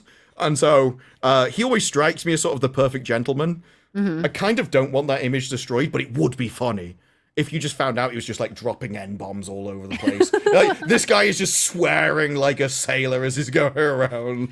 Even on Mrs. Doubtfire, he was like Bond. Was he in Mrs. Doubtfire? I can't even. I never. So Mrs. Doubtfire, he ends up dating, like, you know the premise for Mrs. Doubtfire, right? Like Robin Williams dresses up. Oh, I've seen it. It's just been so many years. I didn't know he was in it. Pierce Brosnan was the boyfriend. Remember the one where he's like, "Oh, I don't like hot stuff," and Robin Williams didn't realize so many years that it was because he was allergic. So he went behind like and put a bunch of like peppers in his food, and he starts choking because he's allergic, and it's like, "Help is on the way, dearie." And he does like the Heimlich. You remember that? That was Pierce Brosnan. I remember the Heimlich. Yeah. Yeah, that was that. Are you looking it up now to see? Oh wow, yeah, he was young. Well, he was like golden age, golden age. Yeah, I mean, it was like the same time. It was 90s, so even there, he just looks like James Bond. He looks exactly the same in that movie as he was in GoldenEye. Yeah, that's what I mean. It was like what year did Mrs. Doubtfire? Like it had to have only been a couple of years apart. I think Pierce Brosnan came out of the womb doing finger guns. I think that's all it was. Like this he was like, this is for me. This is as he just came back to past the opening, the nurse looked in and he just went like that, like in the train in the intro scenes. I just played GoldenEye. It's so fun. It's playing it on like the Switch 2 controller is definitely. I have to get the Nintendo 64 controller like when I do play like Switch games because it doesn't feel right. But it's so funny. I hope that it lets me do the 3D heads and paintball guns. That's what I used to do. Me and my cousin used to do that all the time for the GoldenEye 64 game. Like make their heads all big and then shoot them with paintball guns. I think it was like a cheat. I don't remember, man. It was so long ago. Dan Vicious, thank you for the 5. I'm a bit behind. Wouldn't Christian Dad's criticism be fair, considering they made Supergirl into a drunken boss babe? Great message for the kids. Yeah, you're not wrong, Dan. That's what I'm saying. Like, that's supposed to, like what Disparu said. Like, it's like she's trying to cater to feminists with this movie, and just Supergirl, like superhero movies in general, aren't for feminists. True. But also, what she was trying to say there, she was using the typical attack of, oh, all these people are insulting me and criticizing me, and they say they're a Christian. As if that means that you're not supposed to say anything against anyone at any time. Exactly. And then what Dan just said, that is something that should be criticized, like running around being drunken and whatever else. Like, I think normal people should criticize that. Normal parents doesn't need to just be Christians, but of course Christians. They don't want you to run around acting like that. Yeah. Christians was the home of the Crusades. What do you mean that they're not allowed to go around complaining about things? They're actually quite good at it. They tend to do it. Just be glad they didn't do it at the point of a sword. That's what you should be hopeful for. That's what I'm saying. People forget about that because that's why Christianity is the most attacked religion because like, oh, they're just going to turn the other cheek. Like, well, some of us, yes, but don't forget that some bite back. Okay, like it's just you know what I mean? Like, Ian, thank you for the 50 pounds. I want to get drunk with Guy Ritchie. Guy, if you're watching, I'm buying. Don't be shy, old son. I'm sure he is. I think there's at least a 50-50 chance that he's watching this episode. It's probably why he's not directing, actually. He needed some spare time to catch up on his YouTube live stream. Yeah, he's like, you know what? I need my Dispy fix. You know who I would not be surprised if Ian ever posts a picture drinking with, oh my gosh, it just like left me. What's his name? From The Office. You're gonna have to give me more. From The Office. From your office. Ricky Gervais? Yes. Oh my gosh. My brain is melting because he responds to Ian sometimes. I think Ricky thinks that Ian's funny. He does. I don't know how many times I've caught it a couple times and I'm like, what? Okay. Yeah. So once might be a fluke. If it's happened more than once, a couple times, I think. Right? Correct me if I'm wrong. I mean, technically, Ricky Gervais is also My Office too, like American Ricky Office. Gervais also sells alcohol, right? I think he has his own whiskey. Yeah. So that's probably why. He's like, well, this is the guy that buys it by the shed load. He's got him on speed dial. Yeah, well, no, they're like besties. I remember he said happy birthday to Ian or something, and I was like, do you know Ricky Gervais? You guys drink on your sloop. But I'm just saying, if I ever saw like Ian just a picture at a bar with Ricky Gervais, I would not even be just licking surprised. his forehead. Well, and I'm sure Ricky would allow it. He'd be like, go on, do what you gotta do. Ian for Ricky's ads. Yeah, he dresses like Bond for Ricky's ads. There we go. I got it. That's what's happening. Although if Ian dressed like Bond, he'd look like a criminal with his first day in court. Dang. No, that is genuinely that was actually a description of, I think it was Marks and Spencer's, their suits. It was like, I'd never buy a suit from Marks and Spencer's. It ends up making you look like a chav who's first date in court. Oh my gosh. Okay, or here's it was another... like that's who their customer base was at the time, something like that. Well, I don't know if you know the lore, but the internet really wants Ian to be Bond, so we might will it into existence. Whatever the Bond ends up as, he'd probably be better than whoever it is. Like, of all the things, I don't know whether you saw one of the suggestions, and it was a guy with ears out here. Like, it was the most farcical suggestion ever. Was that the one that we reacted to? We didn't know him. Like, he was like a no-name, and we're like, his hair was kind of messy, but we were looking at pictures and we're like, you could see it if he's cleaned up. I don't think that oh no, that was the other week. This one was a previous one. If you had Elordi, the Elordi was just because he'd been in like Wuthering Heights and stuff. That was just a load of women. That was a load of women saying they wanted it. This is the same as some woman casting agent has come out and gone, oh, Bond needs sex appeal. Bond doesn't need sex appeal. The sex appeal comes from what Bond is. Bond is a guy who will die tomorrow. He lives the high life. He's not afraid of death. And that's why he likes the high life, because he could die at a moment's notice. It is the status and the action and the innate sort of mystery and danger that draws women to Bond. He's not actually supposed to be incredibly attractive. There's just something about him which has the air of it. If you make him like really attractive, he's also supposed to be able to like blend in and things. He's not supposed to be a model. At the end of the day, he's supposed to be able to take a fight and stuff. He's suave and sophisticated, not drop dead. I agree with that, Ian. Elordi was a good Frankenstein. I just don't find him attractive. And you're right, like Bond doesn't need to be like, you know, like I thought Pierce Brosnan was attractive. He was good looking, and I'm sure like Sean Connery back in the day, women thought he was good looking. Yeah, but you have like Timothy Dalton, right? Timothy Dalton is not ugly, but no one would describe him as a heartthrob. No. But he was a good Bond. Yeah. I'm trying to type James Bond big ears, and I'm just getting actual James Bond. Oh no, it was this guy. Who was this? I was like, look up guys that are in the running for Bond. Okay, so this is oh, hang on, this is in the wrong browser. This is an incredible title, and it basically means that somebody else thought what I did. I'm having to switch between 15 different windows. Yeah, I love that Disparu has the keys now, so we don't, like, if he wants to pull something up, he can be like, shut up, women, and just pull up his own thing. Yeah, I did. I was, wasn't sure whether you accepted mine or whether I have like the power to overrule your previous thing. Because whenever I shared it, it like popped up and like I don't know whether you accepted that or not. I also I couldn't work out of a way to like pre-share something without it appearing on the screen, so we could like have it loaded. Looks like one of the little rascals. This guy. Like, yeah, this is the guy. But I'm like, big nose, ears that stick out. Why mouse-faced men are coming out on top? I'm like, no, they're not, firstly. But this guy... I will not allow this to happen. The people are like, oh, he's definitely Bond. There's no way. This guy could not be a secret agent. You would see him coming a mile off. He like, would fly away the wrong gust of wind and he's gone. You wouldn't need to beat him in a fight. You could just clap. That'd be it. It'd be over. Like this guy has overheard Victoria's secret. That's he would admittedly be a great spy, but only at a distance. You'd have him, and then you'd send Bond in based on like his sonar hearing of like, oh, yeah, there's a guy 3 steps away from you. That guy could hear the Earth move. Yeah, twink, but I'm not on board with the whole twink thing. No. No, that is a load of women suggesting it because they're all on the pill and it makes them like effeminate men. That's all that is. You need men to cast Bond. Barbara Broccoli should never have been in charge of Bond. She was a disaster. She drove the franchise into the ground, and I'm glad she's gone. She was worth the money. She was worth it. Get out of here. Okay, what was I... Sorry, I got...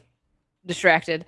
It was his ears. They just. It was like my brain just like he's like maybe there's like waves that come out of it that just like kind of affect your thinking. I think they're so big it's difficult to comprehend in a single brain. It's like trying to comprehend like infinity, right? I have a hard time. As it is. Smaller person, smaller brain. That's how it works, right? It is how it works. Until you there's a certain height threshold, and then once you go past it, your heart can't pump the blood up to the brain, and it starts to shrink back again. Did she like the hunky blondes? Barbara Broccoli would have been Daniel Craig. She came in, and her first movie that she worked on would have been Goldeneye. But she would have started with less power, and then she would have got more over time. And everyone knows Brosnan's movies went downhill over time, and then Craig's Bonds continued that. So I was never. Yeah, what do you think of Idris Elba? Like, no, you don't think so? No, he's black. Yeah, no, I kind of figured that's where it was. But I mean, like, as far as like, I mean, I'm trying to think of. I know he's been in a few things, but the last thing he was in that was really good. I do think he's a good actor. But yeah. I was just wondering what your take would be on that. Well, I think it's always been the same. Already. You have to be English, Welsh, Scottish, or Irish. Is he? What is it? Is he American? He's English, isn't he? Well, he's an English citizen, but he's not English. Yeah. He's not ethnically English. Oh, he's African. Yeah. So it's we all know what Bond is. I'm against I would be against a Finnish person being Bond, or a German, or an Australian, or an American. I think you have to be from the UK. I think that Bond is so integral to the culture of Britain that it should always be a British person. Same for Doctor Who. I think to take that away and give it to a foreigner would actually strip it of something that makes it what it is. I think that you're going to find the same with Harry Potter. I'm against Americans being and I'm not like I don't care about Harry Potter at all. But I do think that sense. Well, I think the atmosphere of Harry Potter being a British school is created by British people. Yeah. And so if you don't have it full of British people, it won't feel like a British school, which is integral to Harry Potter's storyline. And this would be the same with Lord of the Rings or any kind of British story like that. It needs to be. It's the same with the Odyssey. Yeah. Yeah. No, I agree. Hold on, there was something else I seen here. Tom Hiddleston should have been it, but he's too old now. I feel like maybe like 5-10 years ago, Hiddleston probably would have been a pretty good Bond. He's definitely got the charisma for it. I don't find him like super attractive. Don't you think he would have had an odd face for Bond? I think he would have made a better Bond villain, personally. Yeah, I could see that. I just think that like charisma-wise, he would have been a decent Bond. He's a good actor, but yeah, he's definitely aged out of it now. Could you really take him seriously as like a charismatic, suave gentleman? You're probably right. He probably would have been a better. I'm not sure he'd fit into like high society. That's what I'm thinking. Tom Hardy. Yeah, I feel like Tom Hardy definitely no. He's too rough. Like he's too working class. I know everybody wanted Henry Cavill, but I feel like he's too jacked to be Bond. No, have you ever seen Man from U.N.C.L.E.? No. In Man from U.N.C.L.E., he is basically Bond. That should have been his audition. Henry They should just Cavill? immediately cast him from that. Yeah, he's in Man from Uncle. What's Great it movie, called? by the way. Man from Uncle? Yeah, and it's like U.N.C.L. I can't remember when it came out. Quite a long time ago now. But when he did that should have been his audition. He should have just got it straight away. Because I know people. Yeah. Like immediately the pictures. You're right. Holy. Yeah, and the way he plays it, it could easily just be Bond in it. And I know people like, yeah, he's too big, but I mean, I take that back now because like I think it looks good. Hold on. Like, I think you can get away with Bond being a bit more of a muscular fighter than you can get away with a lot of other things. Because you can still have a bulky guy. Yeah, you can have a bulky guy looking good in a suit. Like, a suit can be tailored a certain way. So you'll find most people, like, when they're muscular, they tailor themselves to deliberately show bulges. They wear things which are way too small for them and stuff. But you put them in a proper tailored suit, I don't think it'd be a problem at all. I stand corrected. corrected. But that movie's well worth watching if you haven't seen it. It's great. Yeah, I'll check it out. And Ian, I knew Ian was going to say this. Cavill is a no for Wicked. He sickens her. Yes. It's his face. Thank you for the 50. His face and his arms, that's what really disgusts it. It's based off a series from the 60s. Yeah, I saw some like of the older ones there. That's Yeah, it was a TV series. Immediately the one with him like with the pistol like So that looks good. You'd have like Man from Uncle and Mission Impossible, those kind of things from the time. Well, speaking of, you know, Argyle too. Yeah, Argyle he was stitched. His agent needs to be it's not good for him. So yeah. I didn't watch that, but it didn't I wasn't Well, he was a bait and switch. So he was revealed in the trailer as like, oh, and here's the guy you really want, and then he's barely in the movie. See, I hate when they do that. Mhm. I do still want Richard Madden as Bond Mongoose. I mean, he might have kind of aged out now. I don't know, but that was my pick. Yeah, his agent works The Rock. Isn't his agent The Rock's wife? Something like that. I think so. I could be wrong about that. I think his agent is closer to The Rock than just a normal thing, though. Well, you put this in the group chat.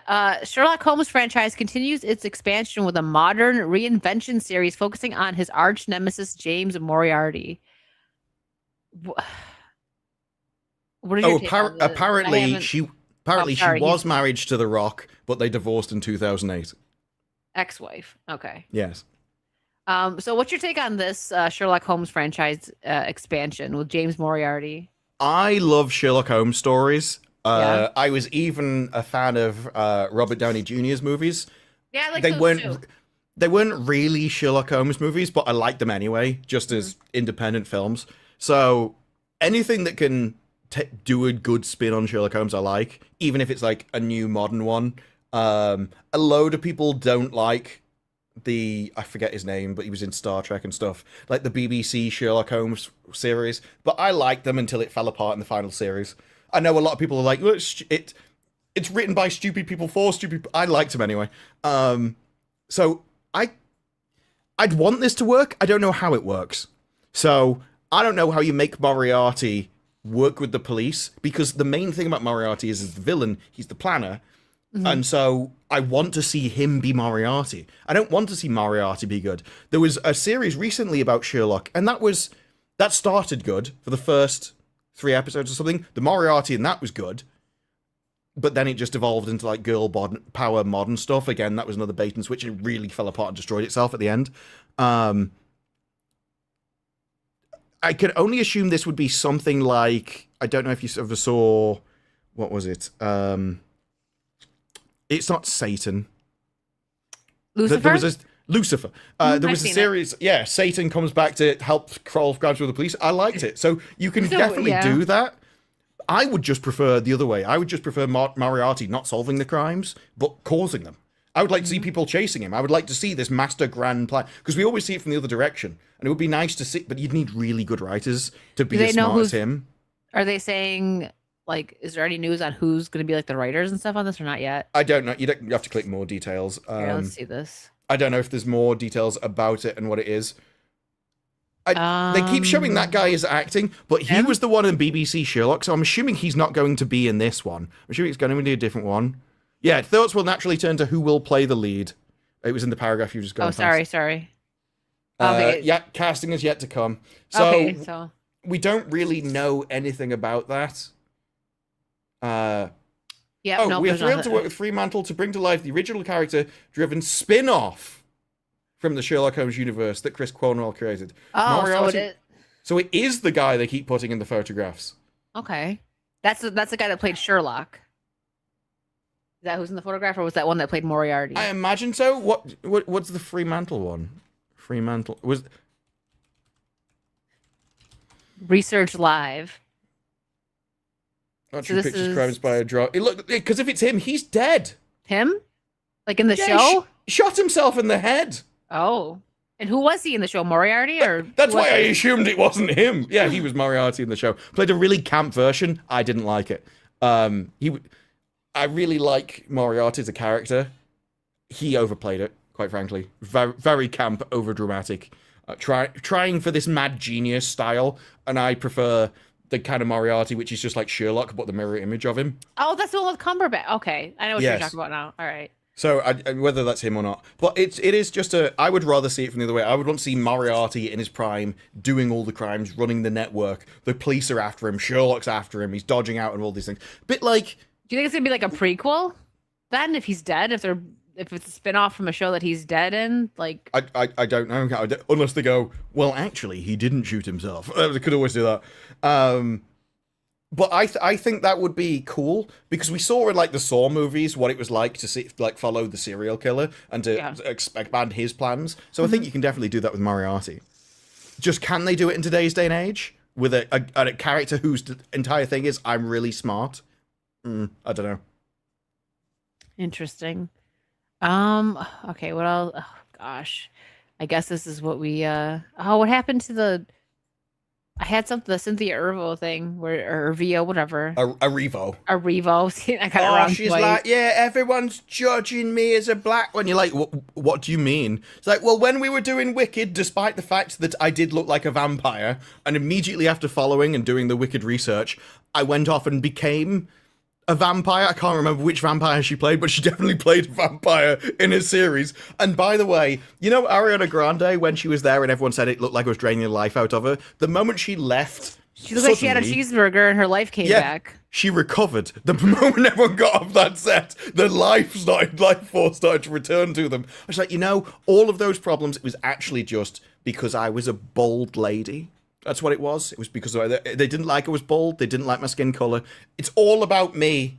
And she even complains that there was this assumption that I would have to be a bodyguard for her. I'm like, well, she's about a foot smaller than you.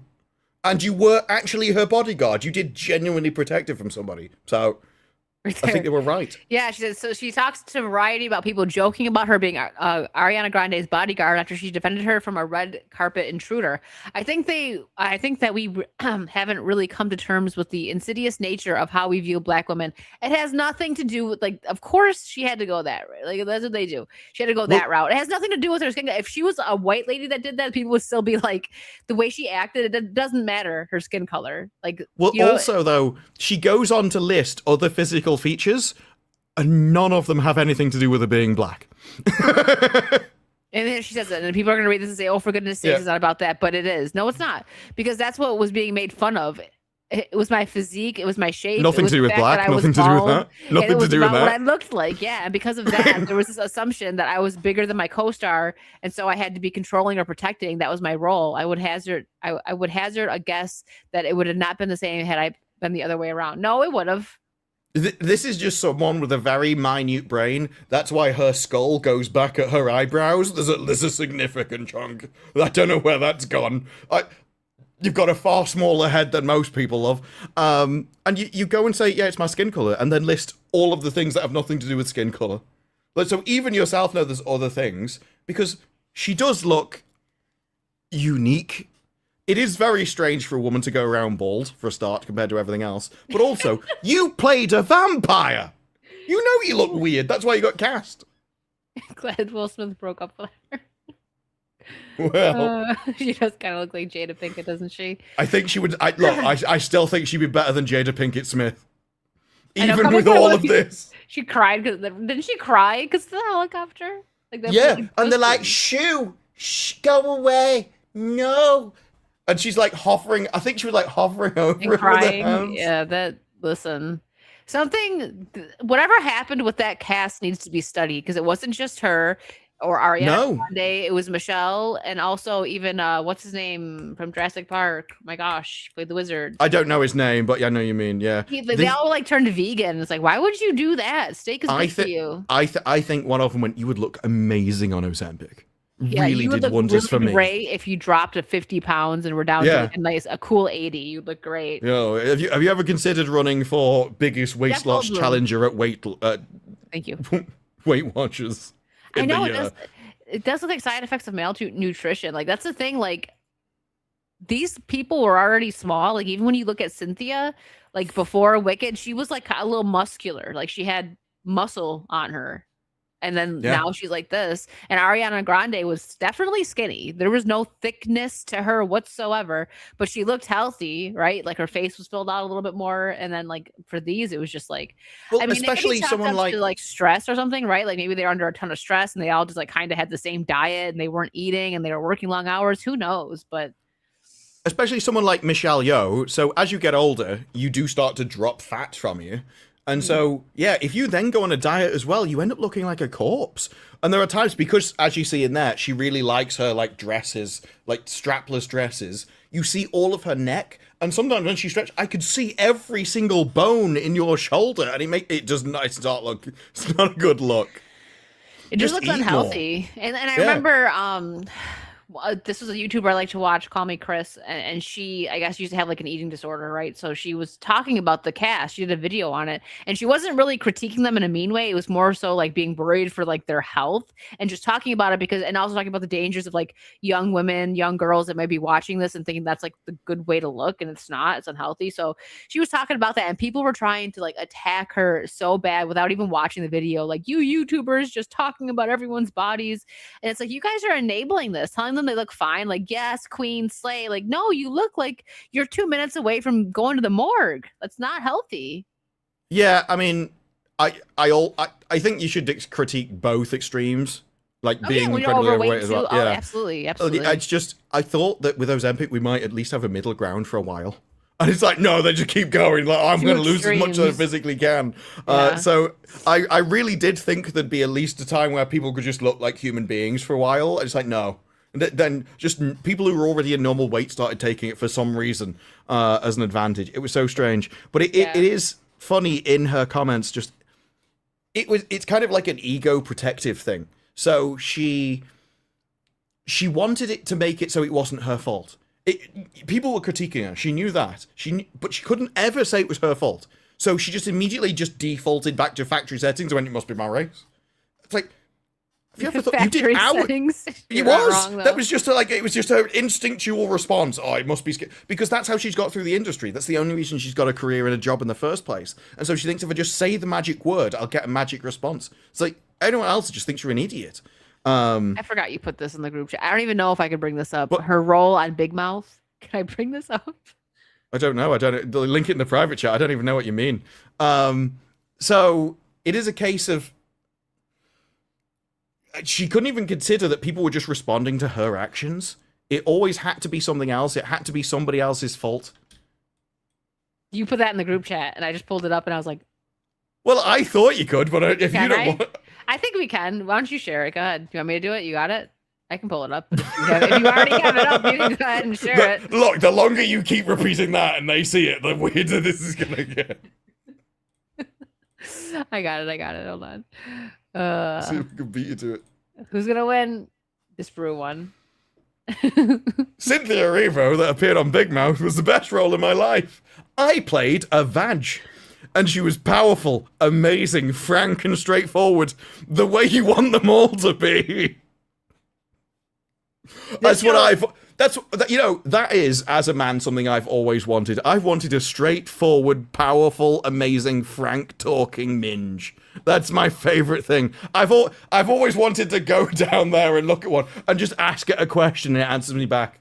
Like, I've always thought, I really enjoy talking to women and their opinions on everything. I think it's been great for society. And if only other parts of their body could talk, that would complete me.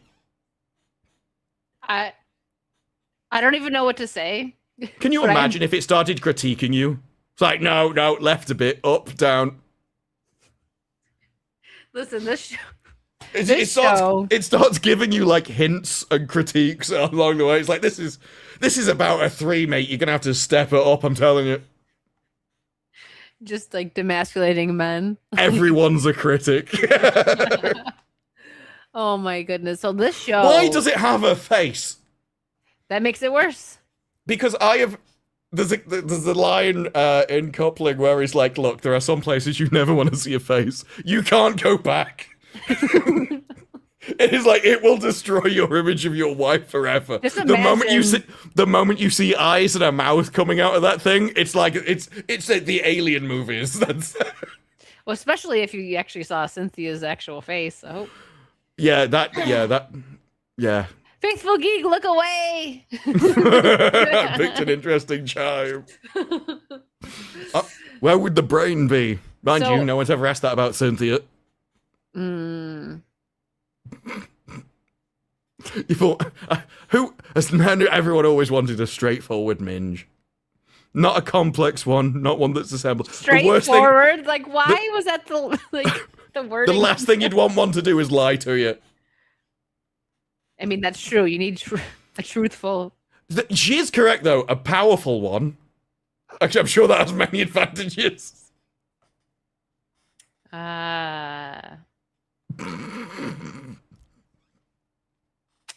know what? I want to be the casting director that saw that role and thought, you know what? I can immediately think of the perfect person for this. It was probably her bald head that did it. It's like she's already halfway there, right? Exactly, yeah. You know my favorite part about it? No. They cast the correct skin tone. That show, I can use this. That show is filthy in a bad way. Because I remember when it first came out, I think I watched like the first season. I'm like, okay, whatever. And then it got so just like gross, especially because it centers around kids. Like it's kids going through puberty and stuff. Kids going through puberty. No, I do remember that show now. Yeah. That was the one where they went into like this tampon aisle and started describing how it could be for anybody. I remember that ages ago. Yeah, the show is awful. Because it's like, yeah, it's very, very filthy. Yeah, I don't know. And her saying like that was her best role. It's like, dang. So you were in like now. I think that's the highlight of her life. That's kind of just like, dang. So like you played in one of the most successful Broadway shows, film adaptation, and you're gonna say that playing a vag was a highlight of your career. As she saw that hit the big screen, she thought, all of my life has led up to this moment. This is what I was born for. Well, I mean, to be a presumably bold, straightforward, powerful, amazing Frank. Surely you wouldn't want to be Frank, right? She would definitely want it to have like a woman's name. Like if you ever met a woman at a club, you brought her back and she went, "I need to introduce you to Frank." It'd be a bit weird. A little bit, yeah. Mind you, if they also said I need to introduce her to Cynthia Erivo, then it'd also be weird.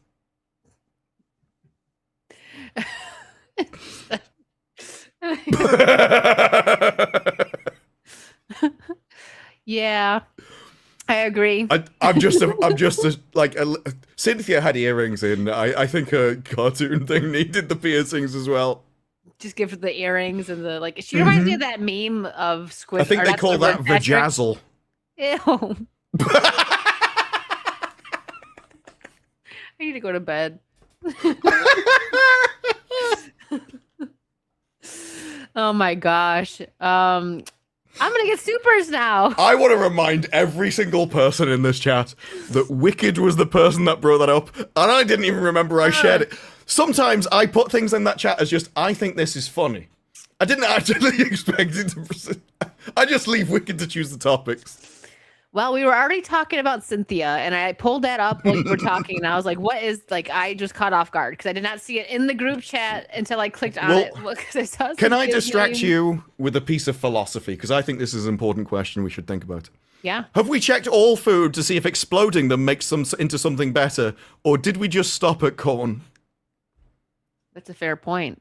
It is. I think every food should now be exploded with C4. Just With C4. it might taste better. We don't know until we've tried. It might. It might. But all right. I'm gonna get supers now, guys. Calm down. Okay. Calm down about the Cynthia. But I mean, I could show you hashtags. no, I'm okay. I appreciate it, but I'm okay, and I think Chad is okay too. I will save the hashtag for next episode. Until next time, just runs away. Dan Vicious for 5. Turn the other cheek so they may strike again, then deliver righteous justice to the glory of God. Yes, agreed. Yeah, but very well put. There was someone that was talking about like what does it mean to justice in Christians, and one of the things they said is that love thy neighbor is actually entirely misused because they always treat it in sort of the care-based morality version of you should love the criminal, when what actually it means is you should love your neighbor, which means you punish the criminal even more, because if you don't punish them, they're going to hurt your neighbor. So if you love your neighbor, you will always go out and enact justice on the unjust people. Like you will actually, it's not that you stand for it, you actually fight. Yeah. No, you're correct. Justin Martin, thank you for the 5. Disparu would make a good Q. I would love to be Q. Q for what? Bond. Oh, sorry. Q's the guy that gives the gadgets. It's a shame we lost the old Q because then they put in some Zoomer tart. Aw, they always do that. Yeah. Warren, thank you for the $4.99. I said Pepsi, but look up the 1986 Diet Coke Brosnan commercial when they thought he was the next Bond before Dalton. I'm sure it's great. 1986. Oh yeah, because he wasn't. It was like the late 90s, right? Like 97, 98 that he was Bond, right? Yeah, it was in the 90s. Brosnan became Bond. Yeah. Dalton. I think Dalton said he wanted to do a couple more Bond films, but they just wanted to start with Brosnan. Mm-hmm. Gary Thomas, thank you for the 2. Disparu, look up the anime Moriarty the Patriot. I've seen it. I think I don't know whether I watched all of it. I definitely started to watch it. I don't know whether it was just one season or that was something like it. It felt unfinished, so maybe I either didn't finish or it didn't end there. No, I remember the scene where they become it. It's like, no, slash my hair. I am Moriarty. I sighed. It was interesting though because it was done in like an alt version. Yes. Joey Tribbiani, thanks for the 5. I definitely wouldn't touch Cynthia or Evo. That's how I say it, right? I always say her name wrong. I don't know what, like my brain just does not want to process it. Like I wouldn't touch you with someone else's. Yeah, can't say I blame you there. And Ian for 50 pounds, Disparu for my money penny. Whoa. Well, I mean, he's gonna be Bond and you're gonna be Money Penny. I would still be more accurate to Money Penny than the latest Bond game. So. I haven't seen. Okay, actually, speaking of that, I'm going to be sending you guys over to Vera, who's suffering and playing. I don't know if suffering. I wanted to play she it didn't myself. like it. She said on FNT she didn't like it. Yeah, she said she's not liking it, but she does that for us, right? Like that's why I actually get genuinely happy for her when a new game comes out that she likes. Oh, you know? I thought you were going to say that's awful. I wondered where that was going. No, because she plays so much crap to review for everybody, right? And let you know, like, hey, this game sucks. So when something like, Resident Evil 9, the Batman game come out, I'm like, good for her. She's enjoying herself today. But with that being said, I will be sending you guys over to Vera. Send her all the love because she is suffering for all of us to play the Bond game. What do you have coming up? I know you said the Supergirl video. You're going to work on that and try getting it out this week. Well, it's all done, the Supergirl video. I just need it to pass copyright, so that'll be out tomorrow. I don't see why it'd take any longer. Then there's probably going to be a Mandalorian and Grogu and Star Wars flopping video. And then, I'm not sure. I've got lots of bookmarks and stuff that I'm like, oh, that'll make an interesting video. And then I entirely forget about what are bookmarks. So it's a surprise to me. Disparu's computer is like a woman's mind. Just multiple tabs and tabs on tabs. That's what I feel. He's got a bunch of cords and a bunch of tabs. Yeah. That's what this office looks like. Really needs a man in to come and do something useful with it. Don't Ian will. So thank you guys for hanging out. I'm gonna send you to Vera. I will be away, so there's not going to be much happening over here next week. I will have my travel set up, so Vera and Virtue will be on Wednesday, but as far as gaming, not until I get home. We're going on Wednesdays on my channel because I get when I'm traveling, I get mixed up. So yeah, it'll be on my channel, and I'm going to rescue Mama Virtue and bring her to Florida. So that's where I'm going to be next week. Got a road trip back with all of her stuff. So Saucy is, regular, like I said. So yeah, we will see you guys next week. I think the third will be back. We'll have to go bail her out of the, Japanese jail. As Disher said, that's what happened. All right, we're going to go. Say hi to Vera. Give her all the love. We'll see you next week. Bye. I'll say it.